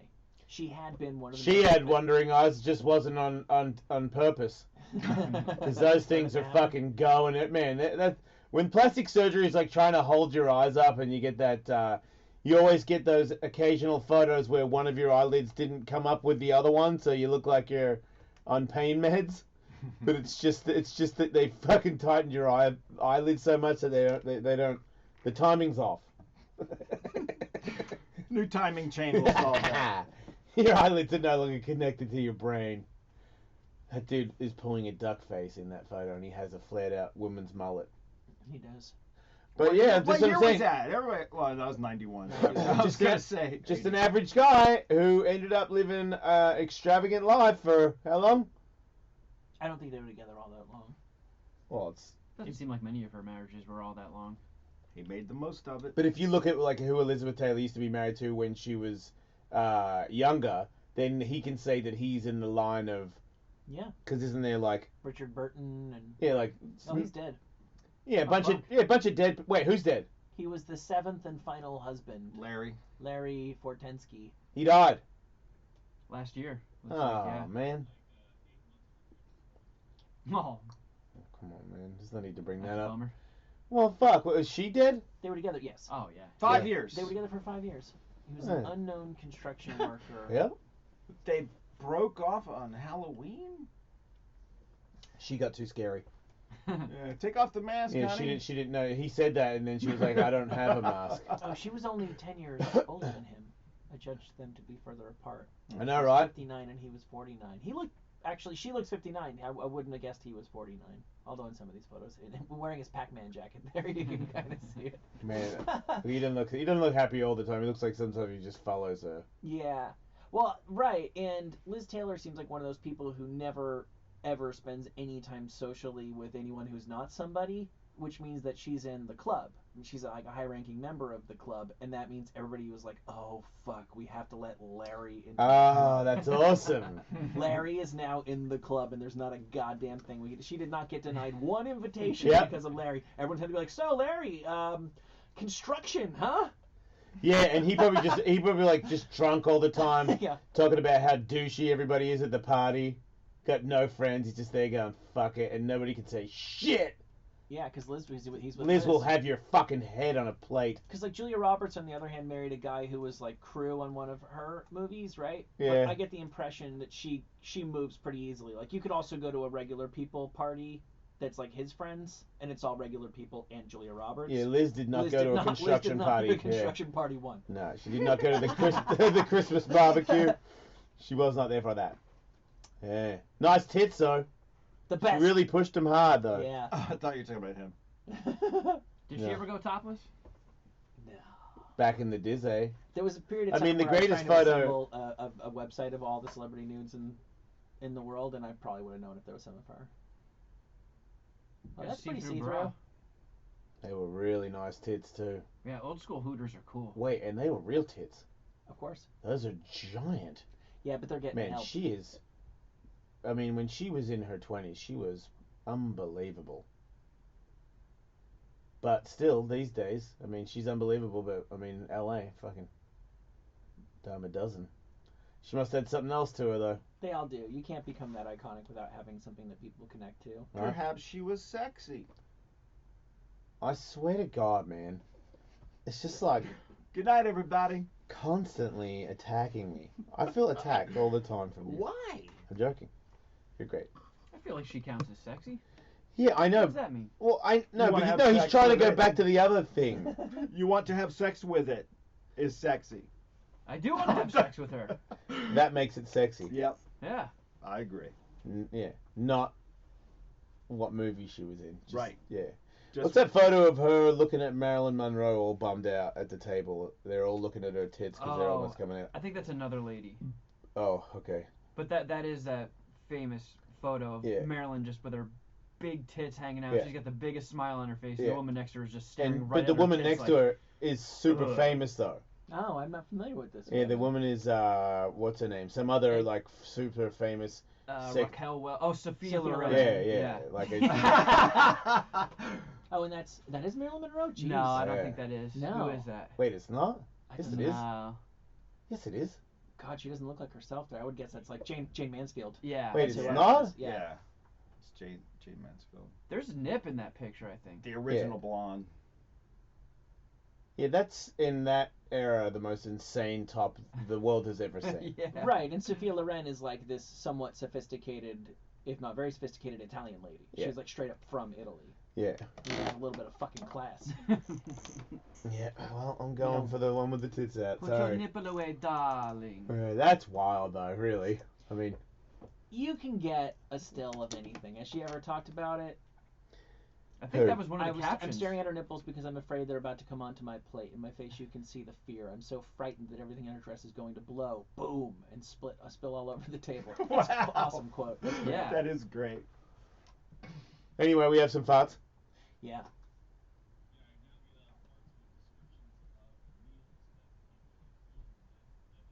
Well, I don't need that. We can probably Do I? guess. Let's guess what Bobby ate. Yeah. Yeah. I'm going pre-guess with asparagus. No.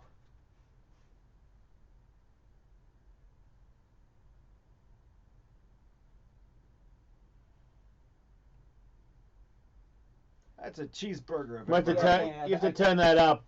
Yeah, that sounds like someone flying one of those RC planes. That's either Hardee's or Arby's, depending on what part of the country. I thought it was the guy that made the impression of dirt bikes again. I was going to say Crystal or White Castle, depending. One more time with more volume, please.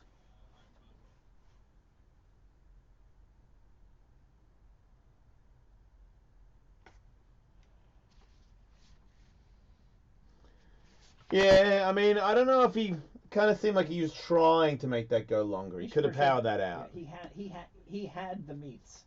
Yeah, he also had the cheese, by the way.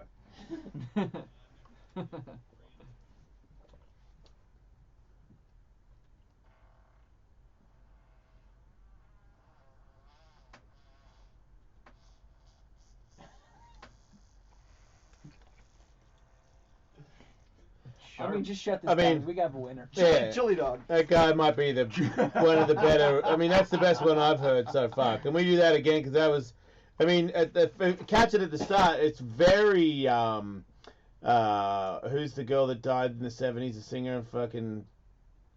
Janis Joplin? Yeah, Janis Joplin. It's very Janis Joplin. There's a lot of notes in there at the start. A high one, a low one, a lot of different notes. He's bouncing off the cheeks, and then comes in strong at the end. It's a lot in it. Let's hear it again. It really takes you on a journey. Yeah. Evenly distributed as well.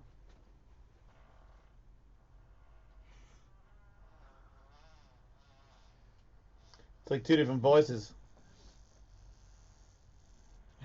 It's like Kenny G working the sax. It's like Dizzy Gillespie. To me, it's like sounds like two asses in one. Because I don't know how he achieved those two different notes at the same time, but that's great.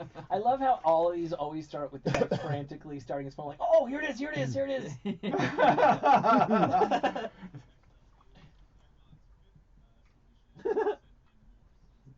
Good for him.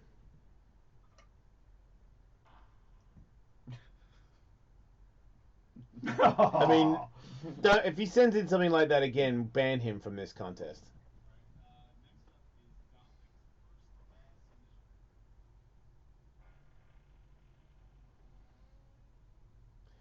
I mean, it sounded cool at the end. It was like a cow crying or something at the very end, but... Yeah, it ends on like an inquisitive note. After hearing that... Yes, that was definitely a question. Yeah, Brandon, it's pretty gnarly. But I don't need to hear that again. I don't think... Let's see Dominic's second one.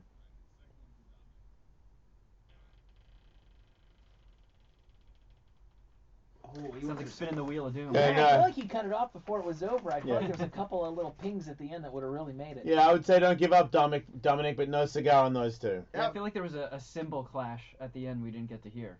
That hurt. That I felt the pain of that. That last bubble snapped a ring, right? Yeah, it did.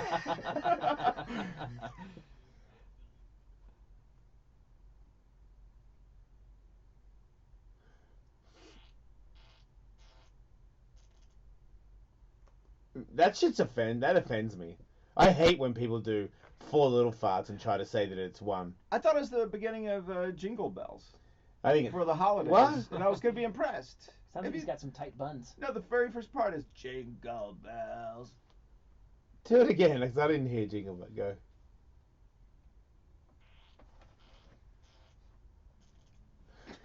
He really dropped off. Yeah. Jingle bells, splat. Come on, Jeff.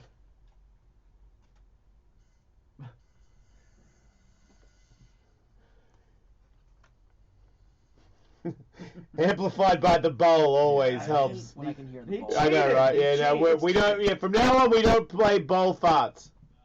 I mean, we play bowl farts, but they don't get in the game. I hope this is hot dog.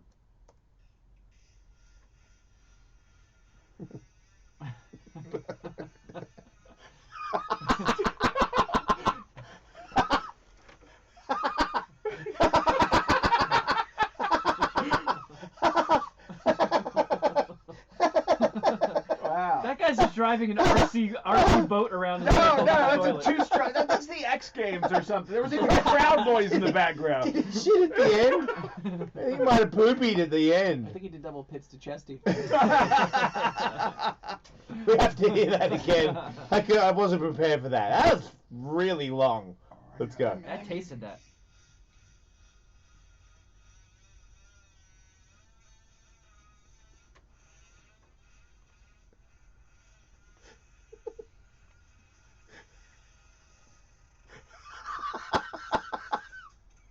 What is that at the end? He does. No, that was a tire squeal. I Right. think that was a motorcycle for sure. Or it could be just the world's largest attic door just slowly creaking shut. Sorry. He slammed on the brakes at the end. At one point at the start of it, it's like a two-stroke. He really opens it up. It's like, ah! Right. And then at the end, he can get it all the way down to like really. Man, that is.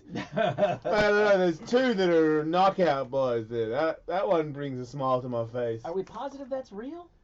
Oh, okay. Now we're disputing that it was a real fart. Haven't we had some fake ones on these in the past?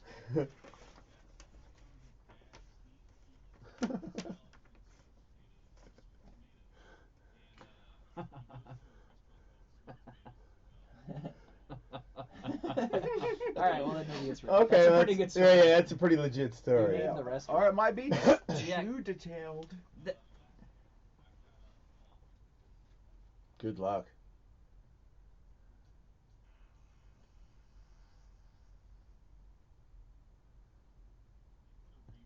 No, we. Either that or Thank just you, three Andrew. assholes. It sounded like a Coleco breaking. For a second there, I thought maybe I was tripping out. Yeah, it's Yeah. definitely an 8-bit fart. Yeah. Yeah, he just turned on his Atari. Yeah, Recorded it. that's some pong fun. I do like that aspect though, like I don't know, I found that refreshing. That wank. That's a wank, word that wank, has wank, never been wank, wank. applied to a fart before.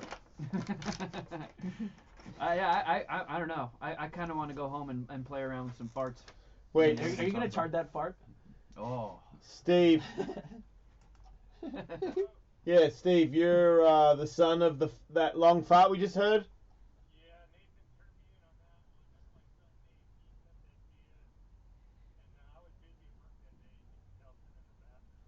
Wait, that's your fart? Wow.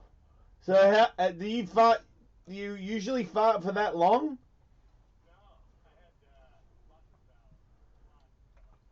Yeah, sweet tomatoes we hear. So you knew when you started farting that one was one that was going to be one for the ages.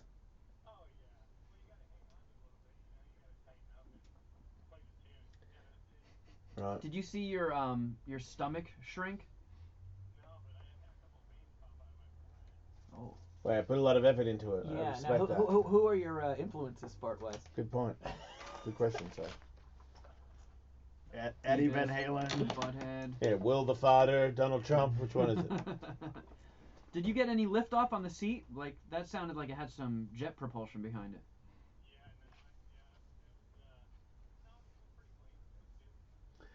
Was that the one with the poop at the end? Did you shit at the end of it? Ah, yes. I respect your honesty, and that's bumming and wheel out. I gotta go. I'll put you on hold. We'll send you some free shit, all right? Not literally. No, literally. No, he's A got Ziploc bag of poopy. Yeah. On the Yeah. house. Well, those are two pretty heavy contenders. Is there any way you can play Nate and Brandon at the same time? Right. Keep farting for the stars, listeners. Yeah, You do win in this. submit to ellis@gmail.com. Cash prizes could be yours. Keep your butt on the seat and keep farting for the stars. I mean, if it turns into a YouTube show, sure. You can say that at the start. Well, that's how everyone should end. This is how every show should start or end. Is with this Highbrow, audio, this highbrow. How dare you? Intellectual. It speaks to all people. It does. Everyone can. Everyone in the world, regardless of language, I'm can relate to driving this. in the East Coast traffic. Play it.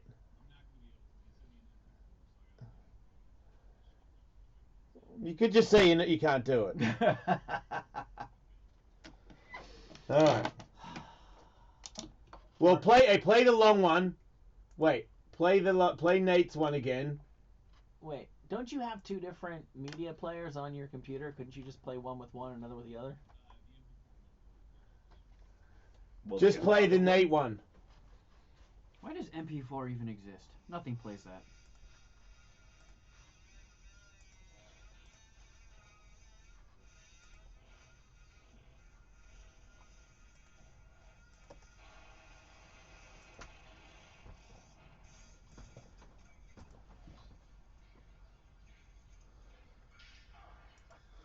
All right. Sounds like a fly. That did not work at all. That was a terrible No, idea. Real no. bad. Yeah, it's totally my fault. Anyway, let's move on. Oh my God, it's back so many times.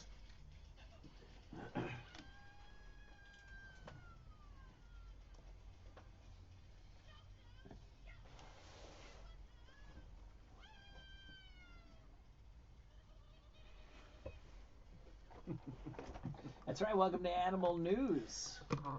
News about animals, featuring animals. We have got, as always, Droopy Dog. Well, thank you for that introduction, Michael. And we got a real live talking dolphin. Yay! And of course we have animal lover, conservationist, celebrity, farter, Bendy Irwin. G'day, Michael. It's great to be here again. Good day to you. I'm not sure if you know this, but Caribbean sperm whales have their own regional accent. Done a lot of research lately. I don't know if you know the difference between a snowman and a snow woman. I know that my boyfriend Russell Crowe knows the difference between a boy and a woman because he always finds my cunt with his vagina. That and Whoops. snowmen have snowballs. Snowball! Yeah, Russell Crowe's got snowballs.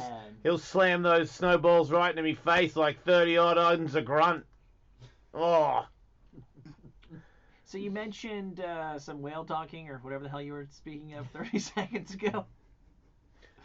You may be interested to learn today in Animal News, whales can and do learn to speak the same language as dolphins. Yeah!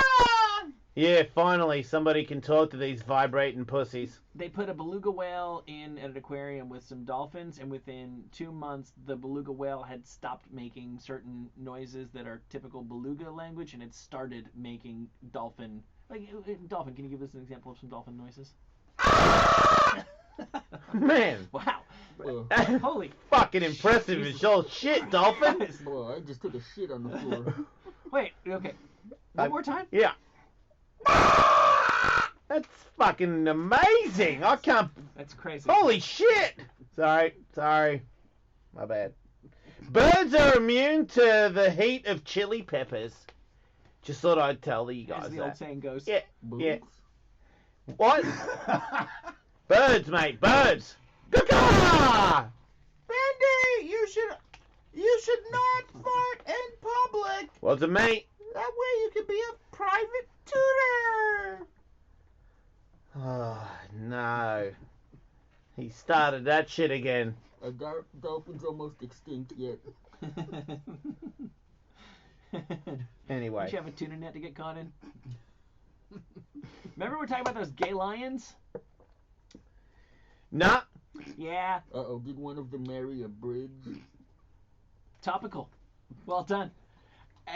Remember there's this photo of them nuzzling one another, supposedly after post-fucking?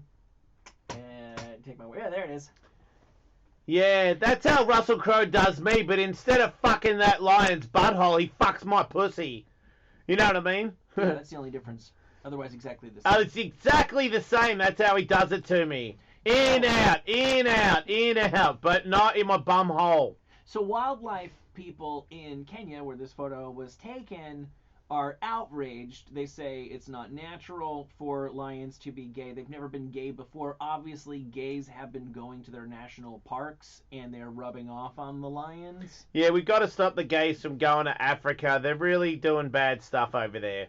Why do gays love safaris so much? And why must they indoctrinate all of our most precious natural species with homosexuality? And why do gays, when they go on safari, always fuck each other out there? Because it's kind of risky, you know? I think that's a fake photo. It's not a fake photo, but now other wildlife experts are saying it has been misconstrued and misunderstood.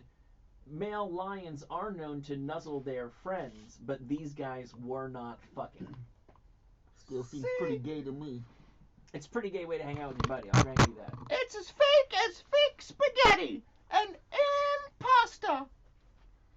And people pay for this. Is Ludacris coming soon? Because I got to get out of here. Yay, 15 more minutes of jokes. The nation of Indonesia has deployed their police force to combat monkeys. Yeah, my boyfriend's a little monkey because he sneaks into my room at night and pounds it out. Excuse me, got a bit of a cold. What is the offense these monkeys are committing? First they were stealing shit from people, and then they actually started attacking the very old and the very young. And so they moved in and they shot one of the monkeys, and that made all the other monkeys run away scared. But now they're back.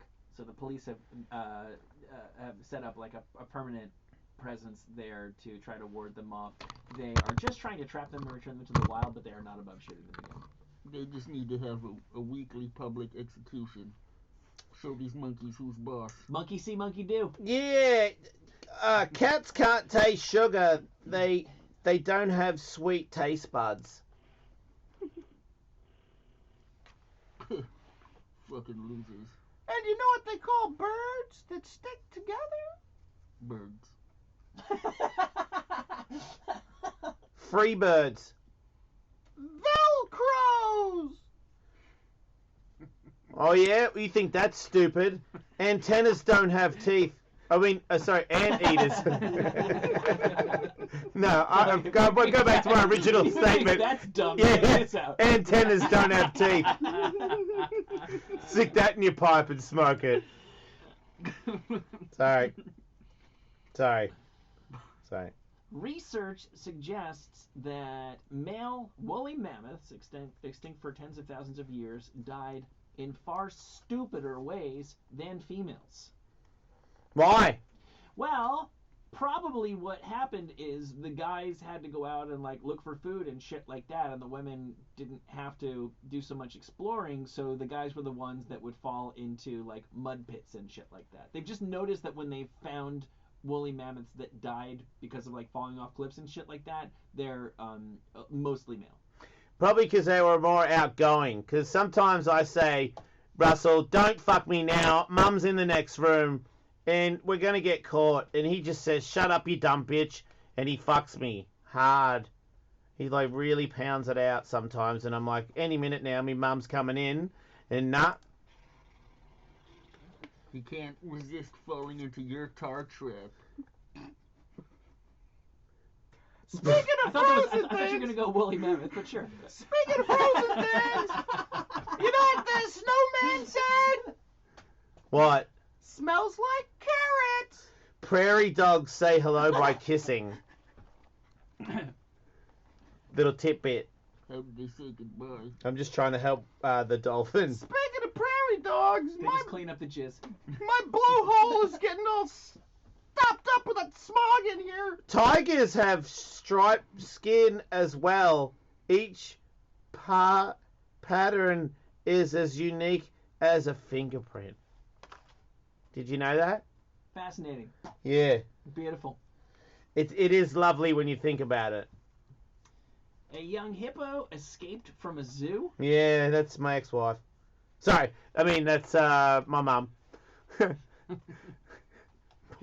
I don't have an ex-wife. I'm Bindi, mate. Erwin. I mean, what the fuck? You're very young. Oh, sorry. I mean, Plus, I was up all night last night. Slob and knob. Yeah. Russell, I'm tired. I gotta go to school. Russell, please. My throat is killing me. You know what I mean? She's in like her early 20s now. Well, I'm trying to get advanced science degrees. You don't know shit at Oxford. I'm very smart. I'm a Mormon. Wait, I'm no, I'm I'm a Scientologist.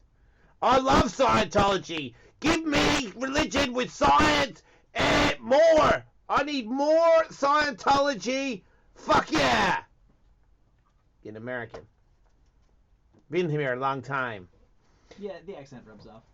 Yeah. So this hippo escaped from its enclosure only to turn around 2 minutes later and go back. Why? Because They're pretty fucking stupid. If you yeah, ask me. you can say it was because it was afraid to live outside of the only home it's ever known, i.e. prison. But yeah, it's probably just dumb. They had to go back to Shawshank. Yeah. Happiness and slavery. The ocean is my prison. Unlike humans, sheep have 4 stomachs. Not if I have something to say about it. Each one helps them digest the food they eat. You know what the ocean said to me the other day?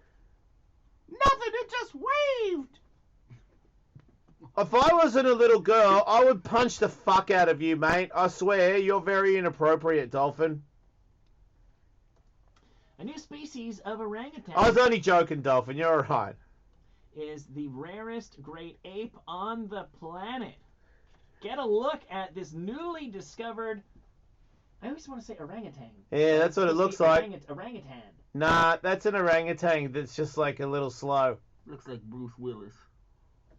I don't understand. That's not real. I mean, that's not rare. It's just an ape. Yeah, it looks exactly like all the other ones to me, too. But this one's different, and he's rare. No. Congratulations to him. Mind you, though, I would like to buy him and have him in my house so that everybody in Australia can stare at him. His Latin name, Ronus Perlmanus. Speaking of rare, did you hear about the cannibal? What he did after he dumped his girlfriend? He wiped his butt. Alright, I gotta admit, I like that one. That was a little better than the other ones. Bison are back in Iowa, roaming the arid plains.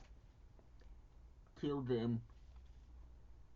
You know what you call a sleepwalking nun? A Roman Catholic! I feel like some of these jokes you kind of come up with a punchline and work Speaking backwards of at the same Roman, Did you know even when a snake has its eyes closed, you can still see through its eyelids? Seems like pretty worthless eyelids to me. Yeah, good point. Wait, an eyelid. eyelid. Yeah, that eyelid's pretty offended for sure. Zing. And finally... This is the worst show we've ever done, right? Well, it's pretty much just the segment. I thought we were doing okay until now. Alright, well, what's that? That is a prehistoric dinosaur era shark. I would follow... Wait. What the fuck is wrong with my voice? I would follow that around and video it until it stabbed me. Like father, like daughter. Steve Irwin Day, by the way, coming up, as I'm sure I don't need to tell you, Benny Irwin. I'm gonna be getting fucked. Hard. I mean, I guess that's the only way I get fucked. Sorry. That's one way to celebrate.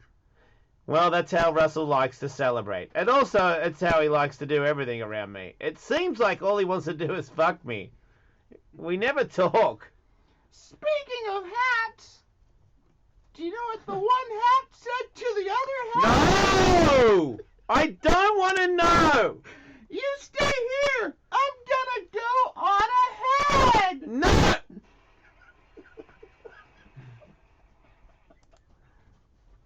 Yeah, anyway, the shark was alive when the dinosaurs were around. It's a dinosaur. It just never got killed off. Looks like a giant swimming dick. Kinda. It looks like cum floating around with teeth. With teeth. Like if a load got really angry and tried to fight to survive. Things used to not really have eyes. Yeah, I guess you don't need them. Well, it lives way down in the depth. That's why it's been around, but it's so rarely photographed, because usually it's too far down for people to see them. But they're down there. There's all kinds of crazy shit going on deep in the ocean, where one day, hopefully soon, our dolphin friend will lay dead. Speaking of farting, you know why horses fart when they buck? I'm leaving, right? I'm gone. I'll see you guys next week. They can't achieve full horsepower without gas! Okay, bye everybody! See you later! Rings. Ring's mission is to make neighbors safer today. Over 1 million people use the amazing Ring video doorbell to help protect their homes. Yeah, they do. Ring knows home security begins at the front door, but it doesn't end there. So now they're extending that same level of security to the rest of your home with the amazing Ring floodlight cam. Just like Ring's amazing doorbell, floodlight cam is a motion-activated camera for floodlight that connects right to your phone. With HD video and two-way audio that lets you know the moment anyone steps in on your property. See and speak to visitors. Even set off an alarm. Right from your phone? The Ring's floodlight cam, when things go bump in the night, you'll immediately know what it is. Whether you're home or away. The Ring floodlight cam lets you keep an eye on your home from anywhere. Ring floodlight offers you the ultimate in home security. With high visibility floodlight and powerful HD camera that puts security in your hands. With Ring, you're always home. Save up to $150 a Ring security kit when you go to ring.com/talk. Ring.com/talk. The ring.com/talk.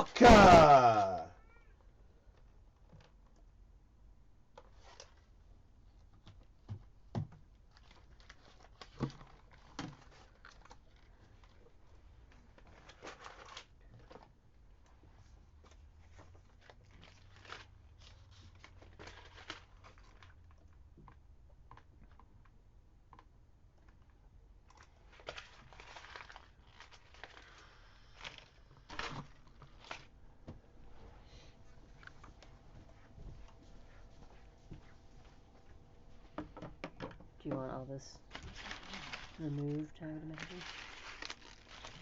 Oops. Did you crumple the ones you read? Mm-hmm. And these are still good? Okay.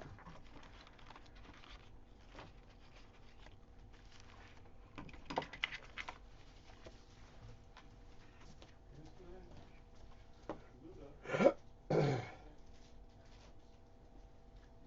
this is the show you were talking about with the best summer ever.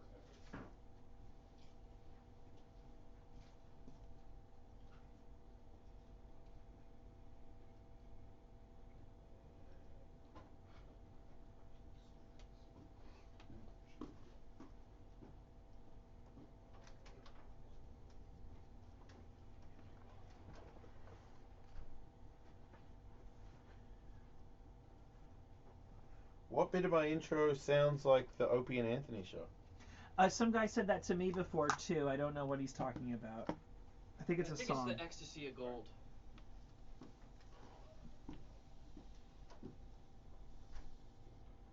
Wait, that's in there?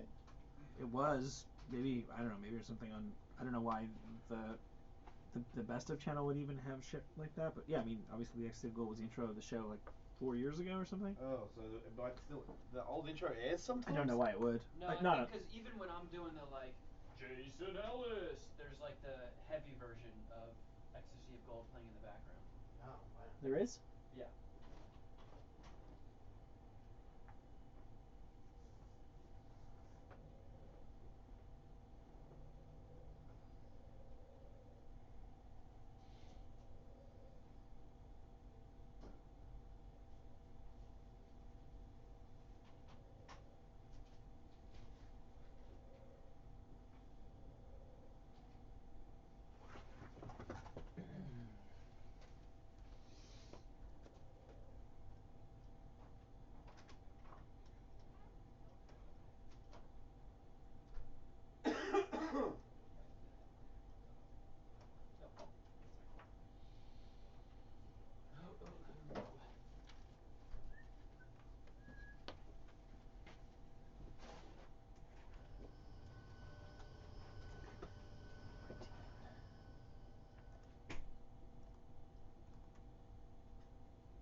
He raised the bar for all of us. You know what he been doing?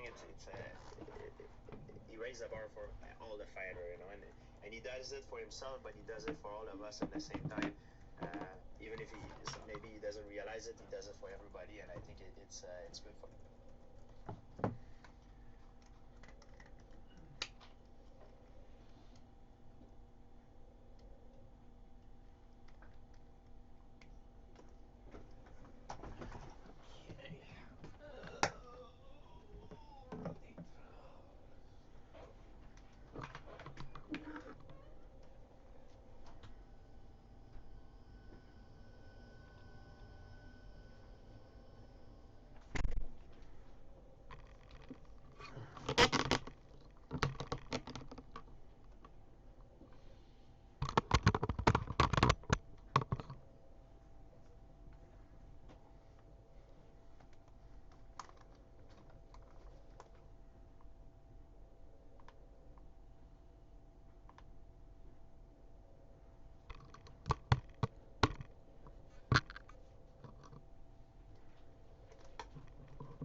Why what, Woody?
You want them in that one, right? Sure. And so we'll do the guest trade-off like we did with Brie Bella and TJ, about 2:30. Ludacris out, JAck Osbourne in. Sure. So he was a bit late for us. He was downstairs. So if he comes in a couple minutes late, we just shift everybody just a couple minutes. Is that cool? Yeah, I mean, hopefully we have another guest at 2:30, so hopefully we're not. It's not gonna be late. It's just a couple minutes. Okay. All right, sorry. Thanks.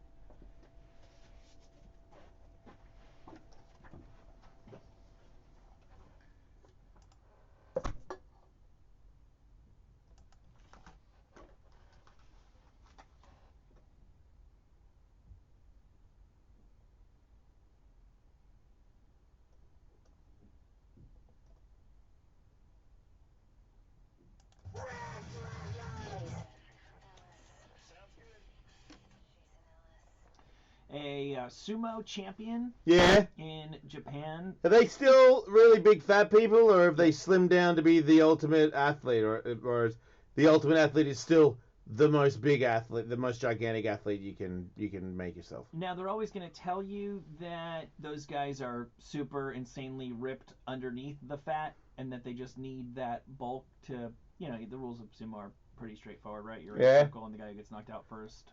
Yeah. So obviously being some combination of huge and agile and strong is where it's at. But it's like a very traditional sport, and I think we've gotten used to athletes in America being scumbags, at least some of them. Mm-hmm. Over there, you're supposed to be like a role model. Honorable. Super honorable. It Mhm. is, in certain ways, we all have ideas in our mind about what other countries are like that are a little outdated and cliche, but in certain ways, what we think about, say, Japan is exactly right. Yes, honor still matters in their public figures. I'm down with that. Yeah, it's cool. And so the Japanese sumo following public, which is a lot of it, was outraged when a grand champion allegedly in a drunken fight broke a beer bottle over a fellow sumo wrestler's head. Isn't that like those guys just communicating with each other? I mean, they're barbarians. Well, It'd be different if he did it to a civilian. Right. But he did it to another giant barbarian man. I thought that was cool. I mean, the giant barbarian men hit each other. Beer bottles and whatnot. He is a 33-year-old man. Yeah. By the name of wait, where's this? This is gonna matter for sure. It doesn't matter what his name is. He's 33, and he is actually Mongolian. And Ooh. Another guy who's competing is a fellow Mongolian. Right. Well, maybe that's just how they do in Mongolia. They fucking break bottles over their heads. That's how they do it in Vancouver. I mean, not anymore, but they did. I think probably what happens is, I think America... There's the other Mongolian pressing charges on his Mongolian buddy. I don't think he's pressing charges. I just think that it was impossible to hide because he got a cut that was impossible for him to train for 2 weeks. Wow, that's a weird cut. Yeah. To have. Yeah, anyway, a doctor certificate said that the head injury that he got, maybe he also got a concussion, I don't know. Yeah. A head injury that would require 2 weeks. I mean, when you say train, what does that mean? Like, just stop eating as much for 2 weeks? Cause Well, I think they do train. What? Do what? I don't know what they do to train. Push people around or eat? Do they do like sprints and shit?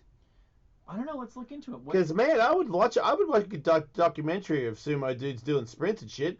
But I'm pretty sure all they do is just fucking waddle around until it's go time. Don't they just like giving massages and fucking whatnot, and they just chow food? They're not Kobe beef. They're just getting served shit all day. I'm sure they work on their like wrestling skills. That's what they're ultimately. I'm sure that they're. I could not begin because when you watch it, and I've been over there a couple times and it's on TV, and yeah, man, it's like what it. But a lot of people look at MMA and go, oh, this is human cockfighting. A lot of people look at a lot of things and think that there's no skill. Like when I see guys doing the whole scrum thing in rugby, it doesn't like appear to my eyes that there's a whole lot of technique involved. But I guarantee you, rugby people will tell you that there's tons of it, and that a guy with natural talent will get killed by a guy with technique every single time. Yeah, look, you've got to be right because that's just the way things are. Yeah, but I cannot help, my moron brain cannot help thinking by looking at these guys that... So we're like watching some training. If I'm watching them do some push-ups and shit, I'm telling you, man, if I was 450 pounds, I would be fucking these fools up. Because where's their technique? I beat the female champion.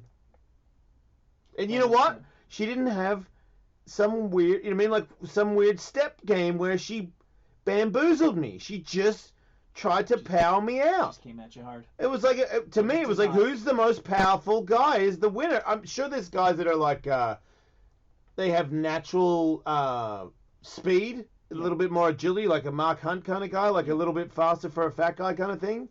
So he's going to get away with stuff. But I don't think they... I mean, look what they're doing. We're looking at the training, and I will grant you, it looks like we're watching like a 9-year-old football team train. Like they're doing okay, I'll take a couple of steps to this side, like moving laterally, and then I'll do a couple this way. Man, I'm just, after watching this, I feel like I might have found my next sport. I feel like if I make like 50 to 60, that 10-year span there, where I'm just this old, fat sumo wrestler. And then being fat's kind of cool, right? Then I'll come in with a big guy, they'll be like, oh, very good. Well, I tell you what, this to me seems like a sport that is really ripe for, like, I believe that the training that they're doing, because it is Japan and it is based on tradition and stuff like that, and it's a very traditional sport, I think they are probably doing the training methods that were established as the best sumo training methods 600 years ago. Yeah, they're doing some hand fighting on a pole or up against the post. And they're rubbing their elbows like it hurts, and they're very fat and lazy. And nobody on the inside of the sport is going to say, hey, you know what, we could actually use some modern techniques. Is that the hairiest Japanese man you've ever seen, Michael? That guy's back right there. It's pretty wild. He's probably a Mongolian. Oh, right. Probably not. There's one guy who's like a superstar of sumo who's American. Yeah, he's not as fat, is he? I bet. He's like more of an athletic build man. He's pretty big. I love this training they're doing. I could so get into this because as a guy that trains MMA, this is the same shit, but it's just slower and more relaxed and way less cardio involved here. Yeah, I don't disagree with that. Yeah, I don't see anybody doing any sprints that guy who's getting pushed around, I think he's American or at least Caucasian. No, he's not. Really? No, he's a Mongolian. And his ass hair is like really prevalent. Is that the word? Sure. It's unnecessary. I feel like if you're gonna be a sumo guy, if you're gonna be fighting in a diaper on the world stage. Yeah. Does your butt hair have to be like wrapping over your diaper? I really feel like I don't even know if you just showed up and you're like we're gonna revolutionize this sport, and I've been training on all these secret ways, and I'm so much better than any other fat guy in the world. I don't even know if they let you in the game. Like maybe you need to be in the game to even get in the game, if that makes sense. He just threw a guy, Michael. He did.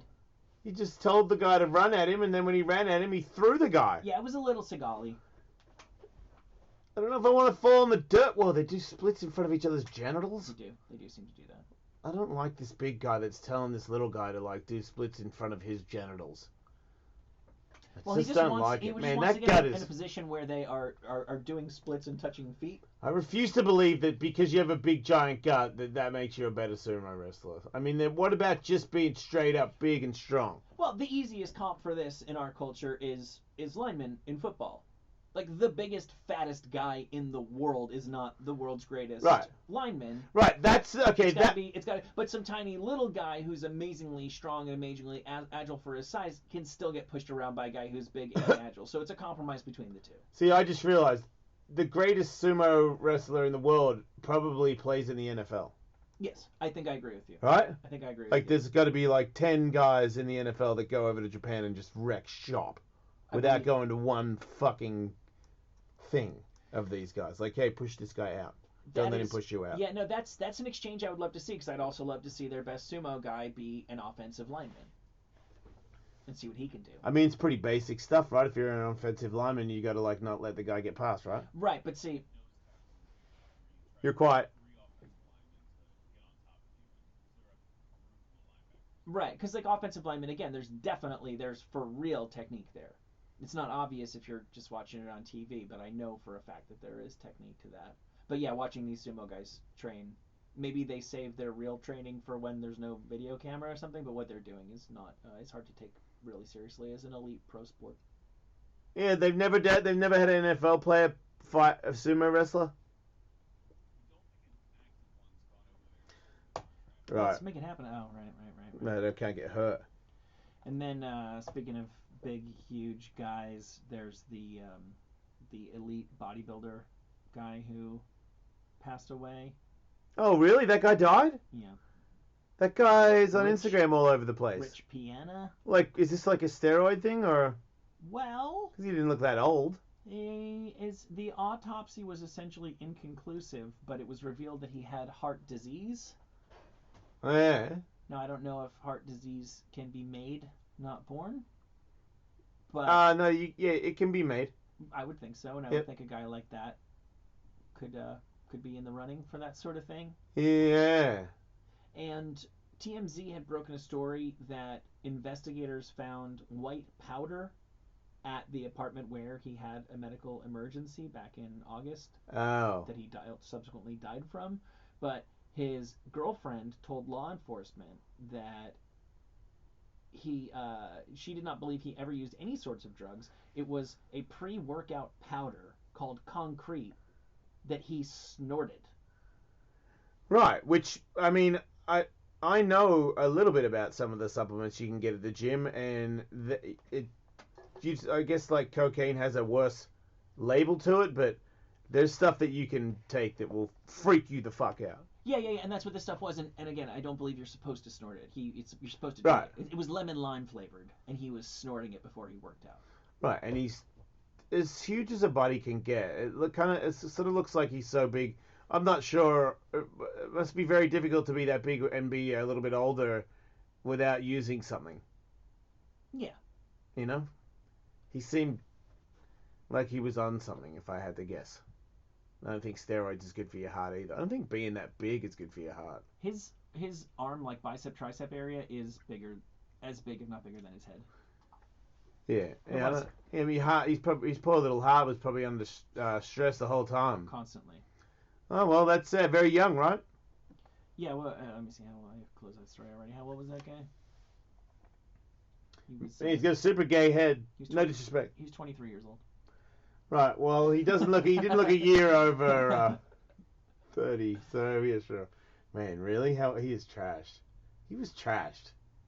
Yeah, I always feel It's like weird. You lift so much weight to your face. I know. I think that about pro wrestlers all the time. Yeah, he's fully like the wrestler, huh? Like he's got that weird mask face. 46. Yeah, it looks like it's just been stretched out and chewed around and. Right. Same age as me.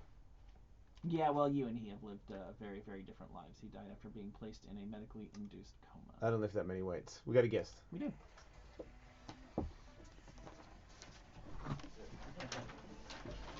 You have thoughts on that? Long time no see there, my dude. What the fuck is going on? Good to see you, man. You too.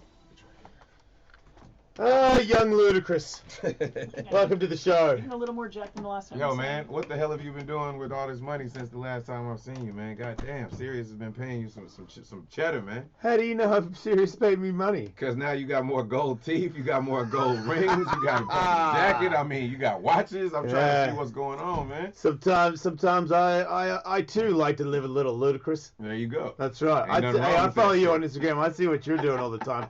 I got myself what I would call a ludicrous starter kit. I might just be staying right here and be very satisfied with it. Yeah, man. All I'm doing is smoking and drinking on my social media. That's pretty much. I've seen you at my gym. I actually stopped going there, but I seen you training at a Hollywood gym. That's your gym? I didn't know that. Yeah. That's hard because they got the third floor upstairs. No, that's it. That's where I'm at. Hell yeah. Yeah, in that crappy boxing ring where the ropes are dangling, so you can fall out of the ring. Old school shit, man. Yeah. That's the best way. Iron, just nothing but iron. There's in there. a hole on the mat where if you stand in, it'll roll your ankle. Yeah. None of this new school shit.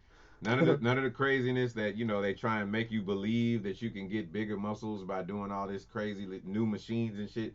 Old school Arnold Schwarzenegger, Hans and Franz shit. It does work.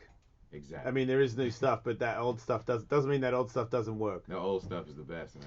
So you got a little buff, right? You've been trying to. What's going on? You say you're drinking and smoking cigars, right? Is that your smoking thing, or are you smoking weed? I mean, we in California. I do a little bit of it all. I got a favorite strain. I don't want to tell everybody my favorite strain because then everybody will smoke it. Exactly. Has it got anything to do with Be Real? It's got Jack Herrera in it. I'll say that. It's got what in it? Jack Herrera. You don't smoke? I did. What's Jack Herrera? Jack Herrera, man. Jack Everybody Herrera knows about Jack Herrera. I don't. I do the show and then I go home. You gotta look up Jack Herrera. What is Google it? that shit, man. I know Jack. Well, you're here. Just tell me, I don't know Luda. how to spell that. How do you spell Jack Herrera? Jacare is Jacare. That's Jacare Souza. Right? Okay, no, I'm not talking about that. Yeah, he's talking about first name Jack, last name Herrera. Oh, I see. There you go. Oh, a guy. Has a little bit to do with that. The Emperor of Hemp. Wait, why would it be bad if other people could smoke the same stuff as you? Leafly.com. Because if they order it all, then sometimes he'll say, "Yo, I need another bag," and they'll be like, "Sorry, Luda, we're out because you fucking talked about it on the Jason." Exactly, because my shit is like it's not as popular, and they don't make of it in mass quantities. Gotcha. Okay. It's one of those very. Are you a sativa guy or what? Yeah, very. You need the creative juices flowing. Hell yeah. Right. Man. I understand where Luda's coming from. So man, I was gotta dying stay to motivated. I was dying to come in here and ask you what you thought about this last UFC card, man. That shit was great to me. What? Right? Talking about GSP, man. Yeah, it was great for everybody who wasn't mad at Cody, those three man. people.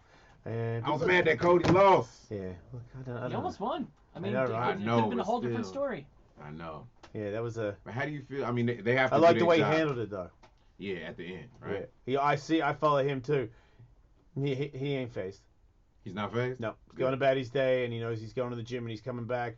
That's the way it's going to be. Nowadays, you got to lose or come back. That's what makes the hero, man. Nobody's going to be... I mean, you're only going to be undefeated, but for so long. It's a tough game, man. It's a very tough game. Has Dominic Cruz said anything about that, though? Because I remember when Dom lost, his thing was, okay, cool, you beat me. Now go ahead and defend it 13 times or whatever. I did, and I mean, Cody couldn't come anywhere close to that. It's a weird... I feel like all three of them could beat each other on any night. Right. So it's got to be a tough thing to know that you're in a weight class where even if I get the strap, those two fuckers are coming for it. Right. You know what I mean? And I better be like at my ultimate peak every time I meet them, or I'm probably going to lose. And vice versa. They're all thinking that. So what did you think about what T.J. Dillashaw said to Mighty Mouse at the end of that damn fight? I don't... very curious to know. I don't really... Mighty Mouse has been on the show a bunch of times, and he just wants to get paid to have that fight. Yeah. So he's not really that into it. Right. So I don't think it'll happen because I don't think he's going to get the money that he wants. No, I don't think it'll happen either. I'm like, I just Mighty Mouse is he needs to get more. Everybody wants a super fight. Everybody wants a piece of the Conor McGregor effect. Exactly. That's all it is, and you can understand that. Yeah. If you're in a game where you're like, wait. If I fight a guy from a different weight class, you potentially put another 0 on the end of my contract? Right. Oh, okay, then let me... I mean, I did knock out an undefeated champion. Let me call super fight. It's just weird to call. As I just saw a thing from George St. Pierre saying they're trying to line him up with Conor, and he was like, to me, I don't would never try to talk about fighting a lower weight class than me, a lighter weight class than me, because that's disrespectful. But to everybody else in the game, that makes more sense to me. If you're a your champion, and you go, I want the next weight class up guy, as opposed to going down. I got yeah. Because it's like, yeah, man, I'm gonna go beat up the little guy. So who is your favorite fighter right now? I'm sorry that I'm flipping the interview right now, but I got to know this shit, man. You better leave before I talk about what you're doing as well, though. Oh, good. What am I? I like Cody. I like Dominic Cruz. I think Dominic Cruz is like when he's perfect and not hurt, I think he's the hardest guy to beat in the world. Mighty Mouse is not your fucking favorite fighter, man. No. Why? Why not? I think he utilizes every fucking thing. I like, yeah, but he's too smart. He's the definition of mixed martial arts. He's too smart for me. What the fuck does that mean? My favorite fighter really has always been Mark Hunt. Mark Hunt is my favorite MMA fighter. I'm not mad at you for that. I just think that I want to stand up. I want to trade blows. I want to knock you out, or you knock me out, on that kind of thing. This is dope. I never saw that. See, it makes sense because Ludacris, you're a guy that has excelled. You're number one at everything you do. Yeah, man, I try to be, man. I'm not. Work hard. I'm like the Mark Hunt of life. Man, you know what I mean? Like, I'm pretty good. Hey, I'm pretty good. And I'm pretty fucking happy because I'm in the UFC. That's what I would say of life. I'm doing good. Right. I'm not Conor McGregor, but I'm in the fucking UFC. Listen, man, you're still in that 1 to 2 percentile of motherfuckers out here getting this bag. You know. Really as soon as he walked in, he knew my kitty cat hoodie is not a cheap hoodie. And that says a lot because you do radio. It's not like everybody's just tuned in on the internet and watching right now, but they should. They are tuning in. That's why you're getting so flashy. You look younger. You fucking cheat. Did you get it's drinking, man? No, hold on, no. Go ahead and ask your question. HGH or some shit? Fuck no. You won't do any of that stuff. I won't do any of that shit. Are you like a grass-fed motherfucker? Yeah, all of that. I don't even do creatine where motherfuckers get their weight up real quick. I don't even do that. But you do simply shakes and eating right. So your diet is like. It's all the way on point. What about when you get real high? You don't feel like eating some sugar and shit? I mostly do that to the extreme on Sundays. That's the cheat. Okay, so you have a cheat day. I go crazy. So you're just an organized guy. That's all it is. So listen, everybody. Ludacris gets on cheat days. He will get, allegedly, in my opinion, he might not get really high and eat a bunch of shitty food that we all talk about. That yeah. We all. That's the. I think the difference is for me. I've found, especially if I have a fight, because I feel like there's too much dieting for me to just bounce back and have a cheat day. Yeah. I'm going to be having a cheat couple of months. Right. Because fuck that. That wasn't right on me. So, but if you're just cruising your day to day, you should be able to have a cheat weekend. Same with me. If I go on vacation, everything is off. Just whatever the fuck I want to do. But again, it's sporadic. For the most part, the majority of the time I stay on. So you got a show, YouTube guy. So you're going to be a YouTube sensation as well, which tells me. That's funny. I might be too late, but you have the power to actually make this thing work out. Nah, man. So, me and Ryan Seacrest got together, and we're basically... You and Ryan Seacrest got together? We got together as producers. I don't know. Why is he in here? Executive producer. Why do you have the time to talk to us? You're so how gigantic. does that come together? Do you guys go to brunch together? Ryan Seacrest is originally from Atlanta. So we actually you used to hang out together all the time? No. But he called me into a meeting one day, and we basically talked about different things that we can try and create, whether it be television shows. Recently. This was like within the last year or so. Okay. And this is one of the things that we came up with. And he actually brought me this idea. I signed on as a producer, and I was like, hell yeah, I'm with it. And I'm gonna tell you why. It's called Best Cover Ever. We already know there's thousands and thousands of artists that are trying to come up or doing covers of songs on YouTube. When I was coming up, I used to cover LL Cool J. When I was like 9, 10 years old, I'm bad. Go to talent shows and do it. So this is just providing an opportunity for artists the same way that I had opportunities. I'm trying to provide those for others that not only are trying to meet their favorite artists, but get a chance at the spotlight as well. And nowadays, you got people taking R&B songs and making them rock and roll songs. You got country artists making them R&B songs. So they're changing the arrangements, the melodies, everything. So it's dope. So it's covers that are like more creative covers. Extremely creative. Even playing instruments. Like I said, all age groups. All age groups. So if somebody took a Keith Urban song and made it R&B, it's like one of the dopest things I ever saw. So it's something to watch, man. So then you see like BB Rexha, Katy Perry, Nicki Jam, I know Katy, like everybody is on the damn thing. Wait, they help out the person making the song. They choose between two different artists, and those artists go head to head, and so you get to see that, and then one wins, and then they perform with them. Oh at the shit! End. Yeah, it's pretty cool, man. Man, you got to provide, at this stage in entertainment, anything that I've done, I just want to give back to the culture and provide opportunities for those, and this is why we did this damn thing. It makes sense, dude. You've I mean, you started in radio, right? Yeah, there you go. See, I bring people. That one always, because I started. It always freaked me out to see where you were. Like when I first heard of Ludacris, I posted a photo the other day of you and me hanging out 20 years ago. So we were hanging, and I was like, Ludacris is a rapper. That's it. You told me that last time. Yeah, I actually somebody sent me the photo the other day, so I posted it on my Instagram. But it made me realize. Well, I remember when you came into the room, and I was like, oh fuck, like it's Ludacris. He's here. You know what I mean? Like, and then I said the same thing about you. Oh shit. No, you didn't. No, you did not. It's very fucking asshole. Anyway, yeah, I know, right? Very your flattering. reputation precedes. Yes, sure. Wow. See? Where the fuck were we? That was in the snow. You did a gig in the snow, and I had to bring you out. Like I was like, "Fucking, is everybody ready for Ludacris?" You know what I mean? Like they got skateboard dickhead to do the thing. Dope. So wait. Were we in Breckenridge, Colorado, or some shit like that? Some shit like that. Yep. He said some shit like I don't remember, dude. I was the same as you. I was flying around going to places. It was a mountain. It was very snowy. Yeah, somebody gave me a snowboard jacket, so I was like, all right, we're in the snow There for were sure. many people with visors. I swear, dude. I get out of the plane in DC, just like, here's your snowboard. I'm like, oh, cool, we're snowboarding this weekend. That shit is dope. Hey, you want to bring Ludacris out? Fuck yeah, I do. Yeah. Dope, man. But you did radio for how long before the other shit popped Oh man, up? I was there for like 4 or 5 years. 'Cause I started when I was like 18, 19, and then What's Your Fantasy, the first single came out. Shit, like when I was like 22, 23, something like that. So yeah. Yo, And by then- the way, looking at that picture reminds me that you should never drink a lot of alcohol and be at high altitudes because your body doesn't agree with that shit. I think I got sick. It's like drinking right on the before planes. that. Yeah, right before that performance, I think I was sick as hell. Yeah, you guys might have been. You guys were pretty heavy. You came to my room because somebody needed something, and they knew I had it. Remember that? Yeah, and Damn, man, yeah. selective ass memory. Yeah, and then anytime somebody talks about weed or alcohol, it's like I remember it, no matter how long ago it was. It was like But your you DJ or something had a white girl with him, and she was into me, There you and then go. he got mad at me because she was into me, and I'm like, how's that my fault? How's that my fault?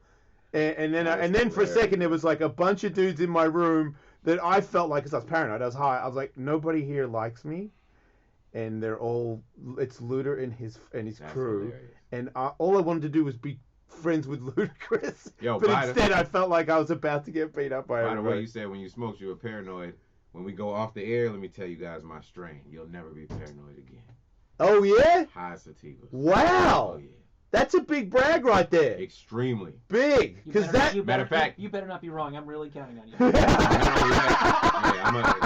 Yeah, because he would be the tester. Yeah. If he doesn't, because he can't do it anymore. He's like got a child and he's like he can't get past the mountain of being an adult and being high. That's I can't what, hang out around people it's like- who are high. for me. I Gotcha, can't do gotcha. mushrooms. Like if I did mushrooms, then I'd be like, dude, what if the kids needed me to pick them up in a car? I can't drive a car. I'm tripping shrooms. Like I'm with you. That makes sense. I'm too old to do those ones. Pick your battles wisely.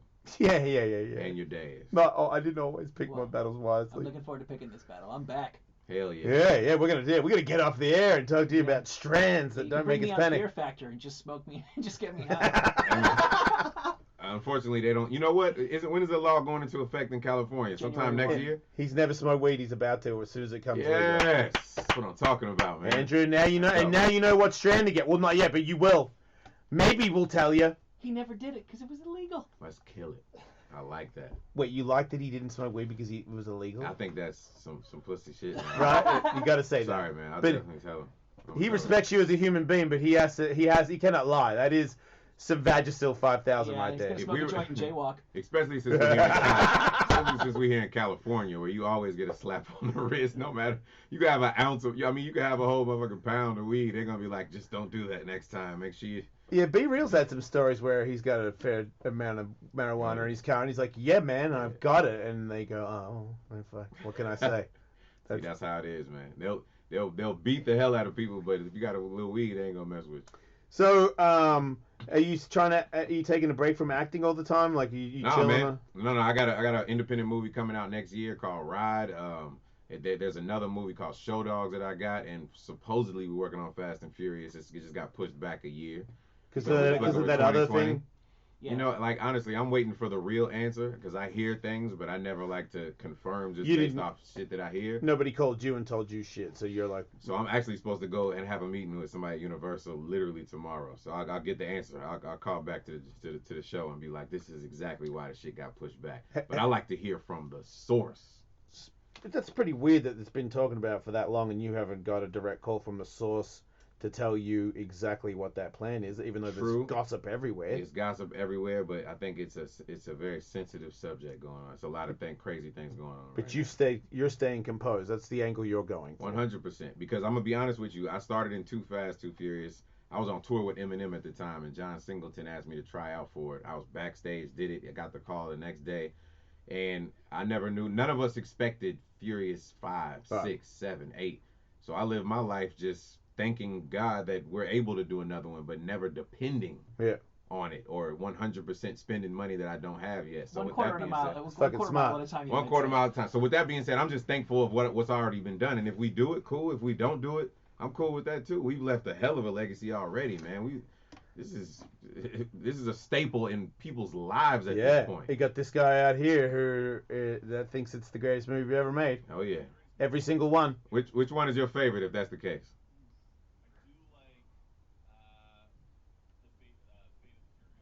Oh, the last one. Okay. Oh, 5.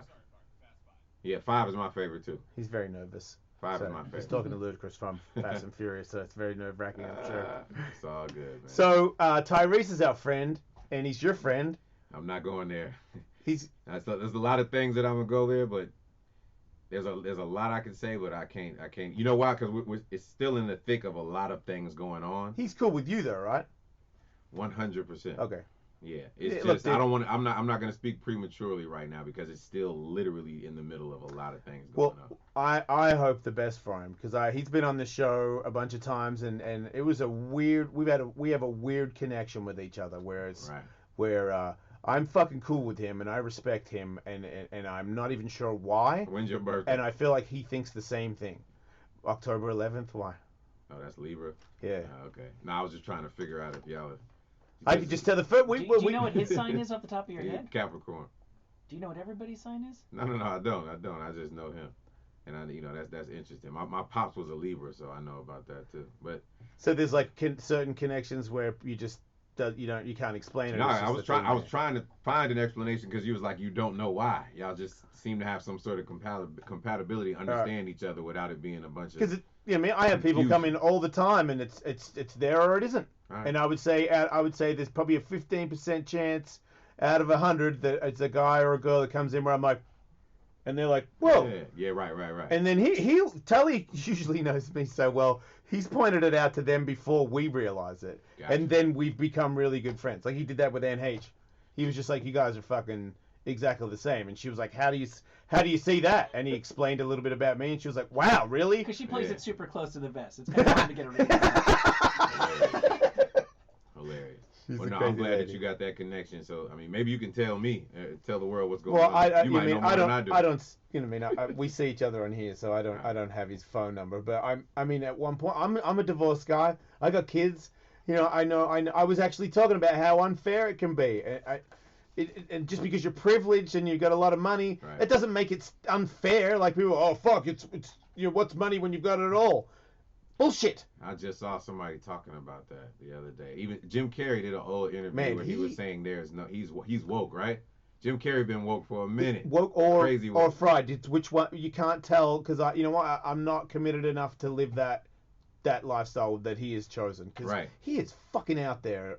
Everything I see him say. Extremely, but I met him before, but I didn't have that much of a long enough conversation to really dive into what's going on in his brain. But just from the things that I've seen, and it recently, there's so much going on in the world. They're just pulling up all these old Jim Carrey, interviews and things that he said, and it just seems like he's ahead of his time. So a lot of times when we call people crazy, they're just years and years ahead of what the fuck is going on. I know exactly all the videos that you've been watching on Instagram. It's the same line that is recommended that I watch all the videos of what he's saying, and sometimes he makes so much sense that it terrifies me because I think that it made sense. Because I'm like, wait, is this a joke that he's playing on everybody? That's real. Am I that fried right now? Because I'm like, yeah, we are just flickering things in the light of the universe. And I'm like, man, that's not true. That's not true. Man, it's crazy. But he is.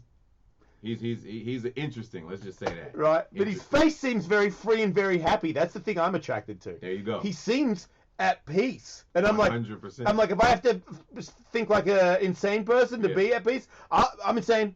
Because I just want to be happy all day. Big stupid smile on my face.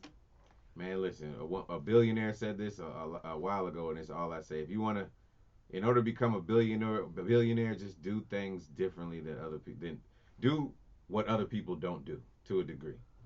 Just do things differently. So, I mean, to me, that's like if Dwayne Johnson is one of the biggest, strongest guys out, when most people choose to go to the club on Friday and Saturday, he's literally in the fucking gym. Right. Just do things differently. You know what I mean? Everybody's doing one thing. Don't go with the crowd.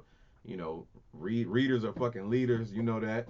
You know, just make sure you out here and you stand for something and just try and make history, man. And that's what I'm trying to do by galvanizing the entertainment industry, man. Do you think by doing all this, it feels like you've taken on a lot of weight, and some responsibility? Do you think that you've added stress to your life? Hell no. From what you're doing? Not at all, because at this point in my career, it's more about choosing things that I just want to do, as opposed to doing things that I have to do for a check. So that's when I talked about it, it was more of, this is something that I just want to do kind of to give back. I mean, what I'm trying to say is, I feel like you're giving back a lot, and then you seem like a pretty wise guy who really like watches what's going on with the planet, the world. So is it sad to, because the good that you're giving, they're giving you back tenfold, because that's just the way the country is. And no good deed goes unpunished, but anything you do, especially in this day and age of social media, somebody's gonna have a problem with it. Right. But you just got to be headstrong and just you know what your purpose is. I know what my purpose is, man. I know where I'm trying to go. So I'm just gonna keep at it and keep doing what I do, and I'm good. Yeah, I watched some more video of you doing elbows and shit. I think that I tried to call bullshit on it the first time we ever met. Oh, thank you. I reckon if I was in a phone booth with you would do some damage. The close quarters combat. Yeah. I remember you, because last time I was here, you were trying to show. I was trying to show you some moves, and you was like, "This is bullshit. Yeah, this is bullshit." I was thinking, no way, I would beat Ludacris badly, but I watched videos.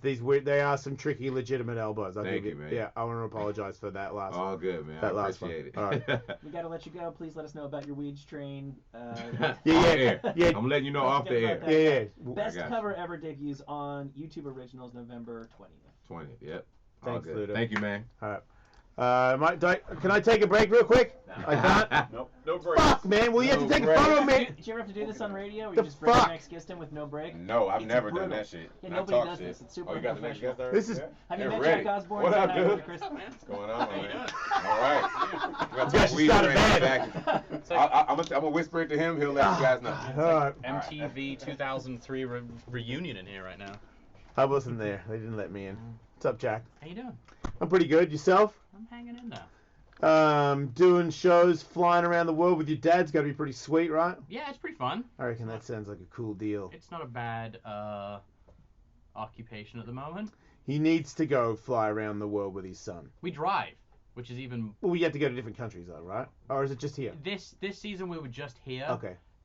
Even though it's called World Detour, that would imply that we take a detour around the world, but we're just domestic at the moment. Have you flown recently to another country with your dad? Because I follow you on Instagram. I thought I saw you in another country. We were in last year. We did a lot more international stuff. We were in Japan and Cuba last year. But then where did I go recently with him? I don't know. Probably. You hang out a lot these days, huh? Yeah. Was it like? I mean, it wasn't like that when he was full tilt metalhead doing drugs. There was a second there where he wasn't around at all, right? Well, yeah. I mean, it was kind of. We'd go on the tour. But when my dad's touring, it's not like he's doing anything other than gigging. He does his gig and then he goes to the hotel. So it's not. So like, when do you see him? When do I see him? When did you see him when that routine was happening? We'd be around, but we'd see him in the hotel. We'd see him at the gig. It wasn't like we'd be in like Boston. And he'd be like, "Hey, let's go do something." It'd be like I'd be sat and we'd have lunch in the hotel room. Right, and he would sometimes be wasted at the dinner table, right? No, I mean. Or was he always composed around the kids? My mom was always pretty good about keeping. He would probably be on something. If he looked messy, she'd be like, "Don't go say yeah, anything it was to just Jack. like, He's gonna catch it." It was like take the kids out kind of thing. Like, one of the nannies or she would take us out. So my mom was pretty good about keeping full tilt Aussie at bay. Yeah. but nothing too. It was pretty. There was a handful of times where things got loco, but. Right. Well, that's understandable. You're coming at it hard right off the bat.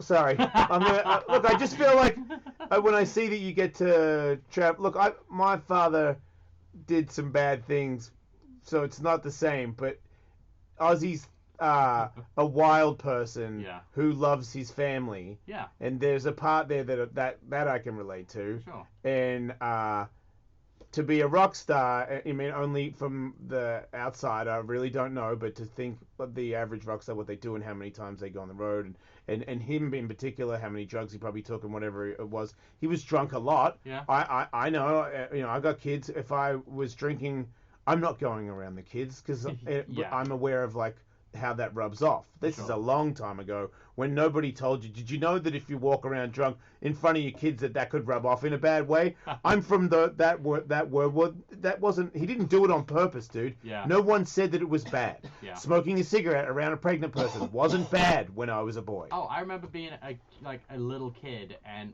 sat on the couch next to my dad, and he would be like puffing away on a cigar with like no window open. And doctors did commercials where they were smoking just before that. My teacher smoked in the classroom. No. That's next level. Gangsta. Yeah, Catholic school. Get away with anything you want. Wow. But Jack, to me, you're an adult now who's got kids. You've been through your own shit. You got trials and tribulations of your own, man, and then some. Now you're on the road with your dad, and he's not doing the gig. He's just hanging out with you. Yeah. So you got the show. That's cool, but you're getting some great some crazy father-son time. Yeah. Because I feel like he's the kind of guy that he loves you, but he's not going to be like, Jack, we need to go to lunch together, and then we must go to Disneyland. I mean, I must experience more of my son's humor. Yeah, he's not. No, my dad, like, I got him to go out of the house on Sunday to go get a cup of coffee. Right. We had the cup of coffee there. He inhaled it, and he was like, "All right, let's go." Like home. He needed to get the fuck out of there. Yeah. Was he very conversational? Yeah, we chatted for a bit. We were talking about the coffee shop. It's it's a night, whatever, and we kind of kicked it for a bit, and then did we have I bet I had the kids with me too. No, Is he talking to them? Yeah. Is he like a? Does he talk baby talk? I don't know if this is too intrusive. No, you can tell me to shut the fuck up. He's pretty cool with them. Like Pearl, my oldest, she's totally like very different from my youngest. My youngest is like mental and hilarious and like wild. Okay. And so I think he handles Pearl a lot better because she's very mellow and like wants to just cuddle. Whereas my young one will like nosedive towards you from a couch and then like he would have, I would assume, when probably. he was with a child, right? Yeah, and I tell you what, my youngest is a lot like Kelly was. So right. I think it's probably traumatic for my dad. Just kidding. No, I seriously, because you get pieces. You see them. You see what I mean? Like I see pieces of the people before me in my kids, the grandkids. Sure. There's little pieces of each person. But when you're because I mean I have a drug problem. I'm a fucking maniac, and I've had to like really try to. I've made a lot of effort to make me tolerable to my family and my friends. Yeah. And I've sort of had to at one point because I wasn't the greatest metal singer of all time in the world, and I didn't have a bunch of yes men around me. Yeah. Which once again don't know Ozzy that well, but I do know what it's like to be a little bit famous, and I know that if you're fucking Ozzy, everybody's trying to say yes to you. The only person I think that would have been saying no would be your mum, right? Yeah. I mean, it's definitely. It's funny. There isn't, because my dad's circle is so small. There's not a lot of bullshit around him, and he's been doing it for so long. He's really trimmed the yes man bullshit. I could sense when he's come in here that it takes one line, one word, and he knows, and you're cut. Yeah. He knows. Oh, and you could be you could be a little bit giddy around him, and just say one thing that seems a little more like you might want something. Yeah. Oh, yep, done. Yeah. And then he's mumbly off to the side. Yeah. In his little thing. Yeah, a lot of his little thing I've learned is very deliberate.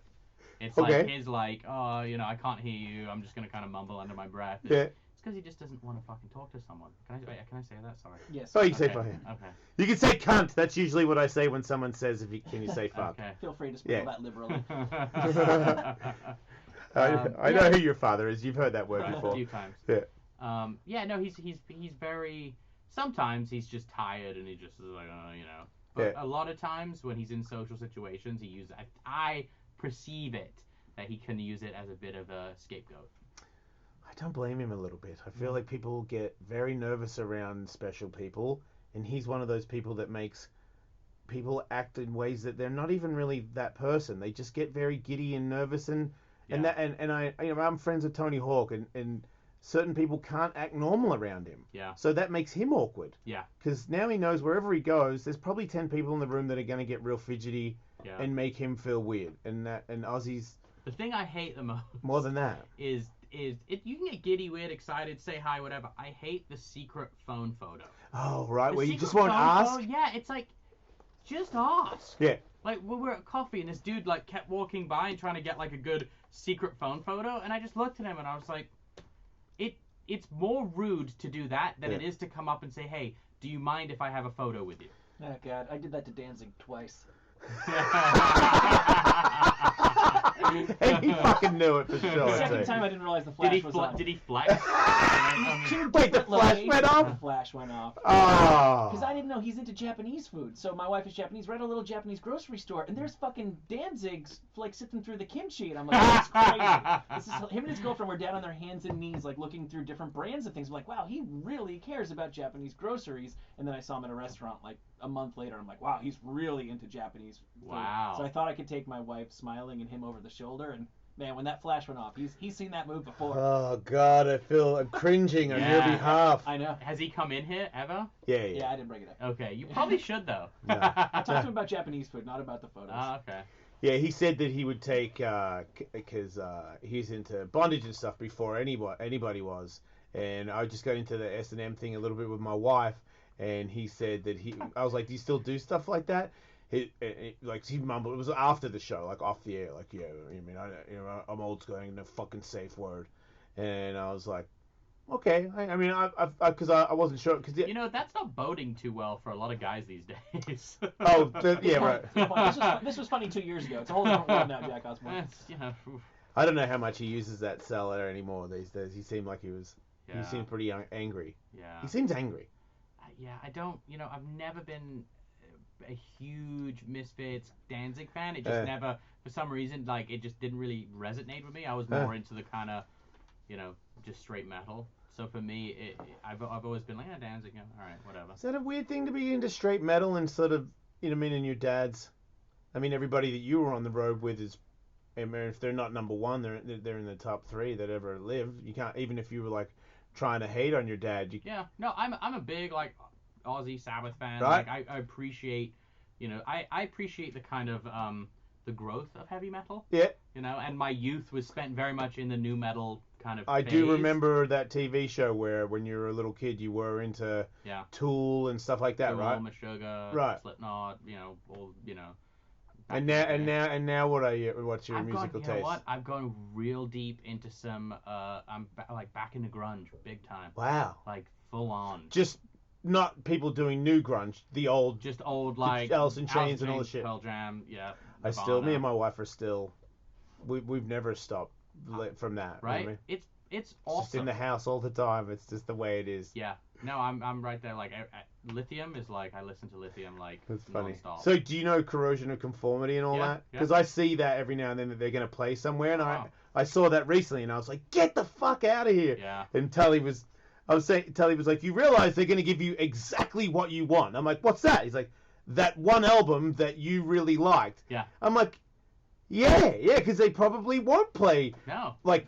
10 more songs they've been working on. They're just going to give you that shit that you used to like. Like, that's what my dad does. Like, and my dad knows, like, hey, listen, if you want to come to my concert, you're not coming to see me perform some random track from No More Tears or whatever, or like Osmo, he's like, you want to hear Crazy Train, Bark at the Moon, Mr. Crowley, like, the bangers. Right. And I think bands that were successful back then, like, I went, as much as I love Radiohead, I went to see Radiohead like 2 years ago, and there, and they played none of the bangers. Right. And you're just like, dude, like, come on. He has to not play the bangers. But that Right. that to me turns me off from ever wanting to go see him again. Right. Because I'm paying X amount of hundreds of dollars. Be proud of your song. Exactly. Right. Well, And even if people love the Johnny Greenwood, the guitar player, Yeah. like you go see him live, he might not even pick up a guitar. Yeah. Because he's just fiddling with like keyboards Yeah, and shit. I have a friend weird. who's a guitar player, and he's like, at least if you're not gonna play the hits, can you at least play the guitar for sure. at the fucking Hollywood Bowl? Yeah.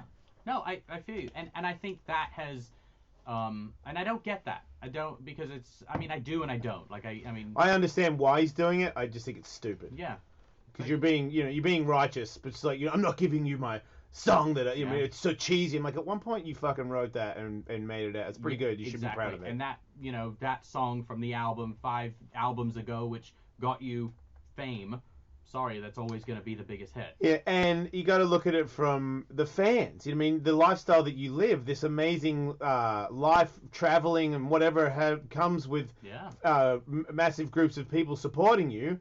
And you don't want to give them that song? Like, I saw the Eagles the other day. I'd never seen the Eagles. The Eagles they're not the original people in there. One guy's gone.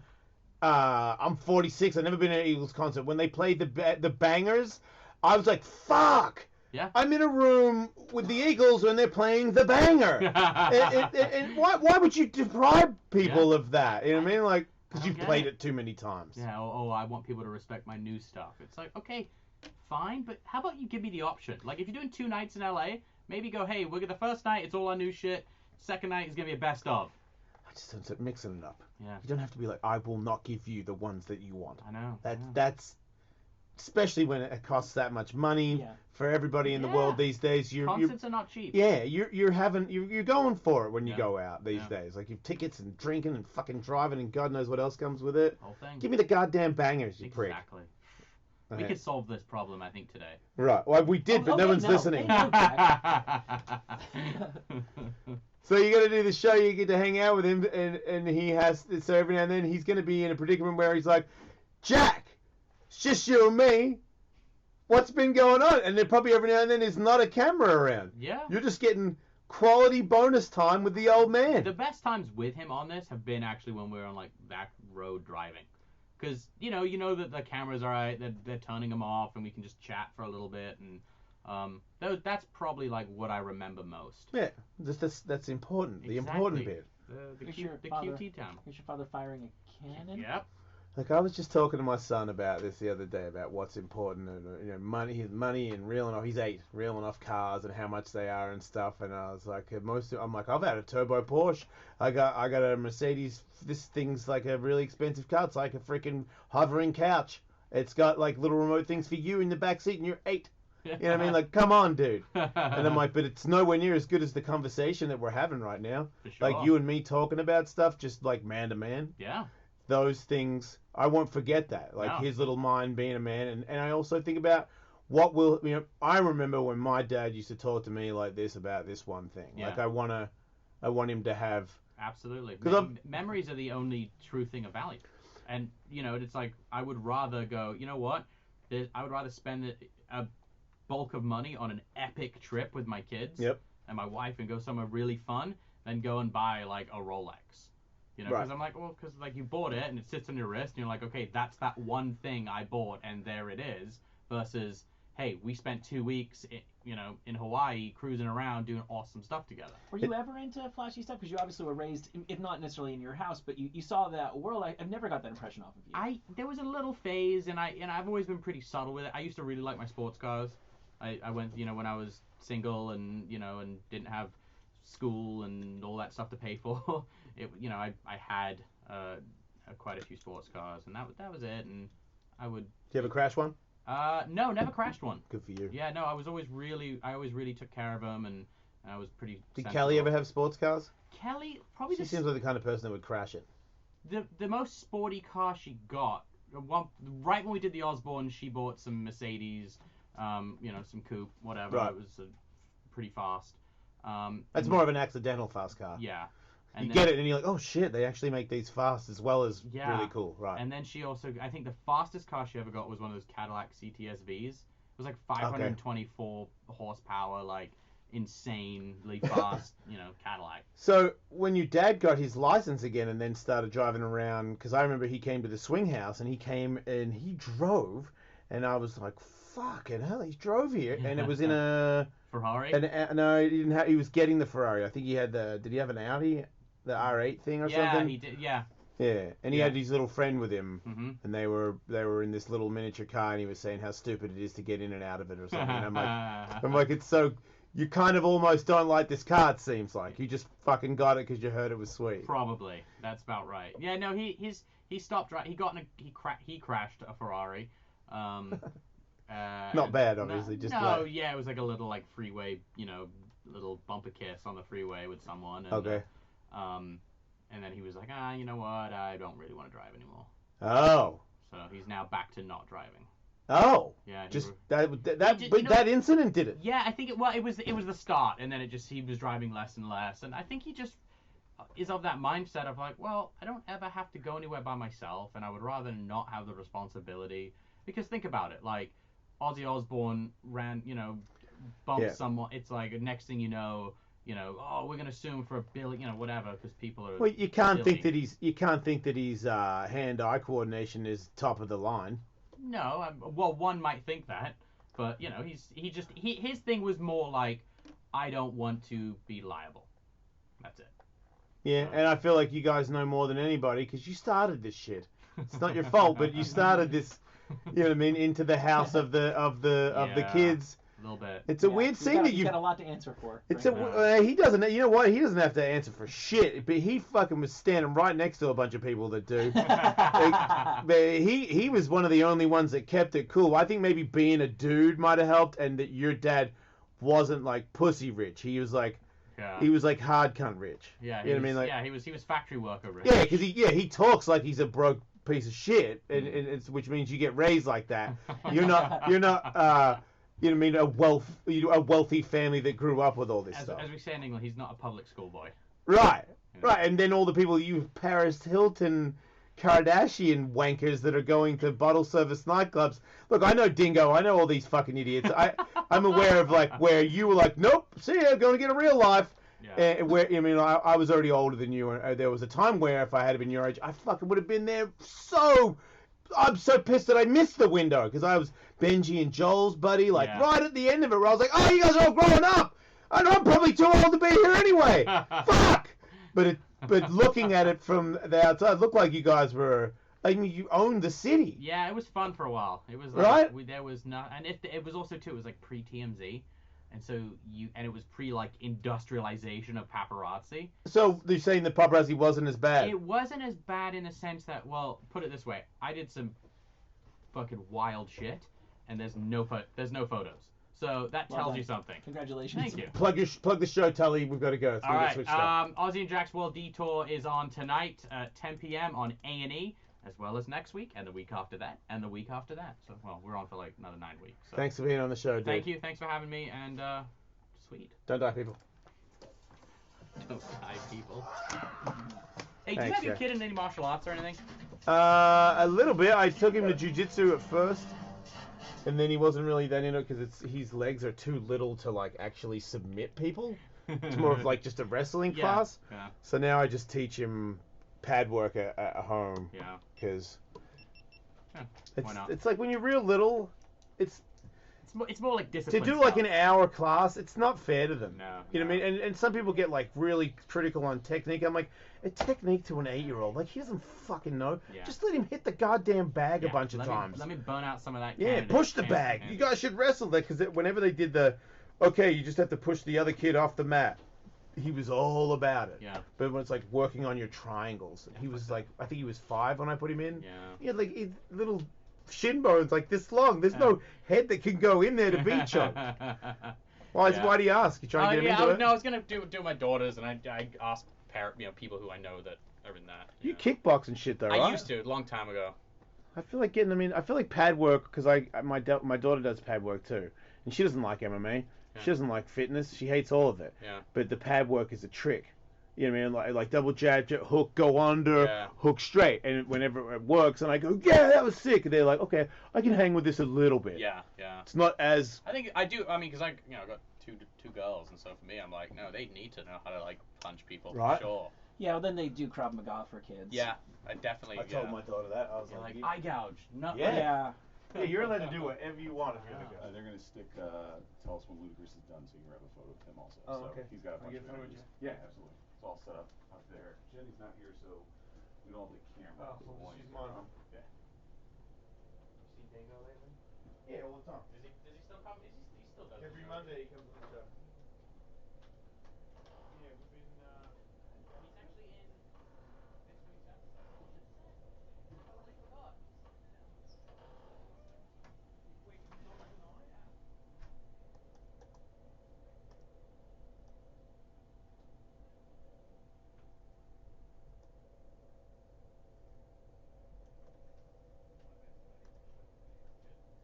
And he's got some energy in him at night I cannot associate with whatsoever. Thank you.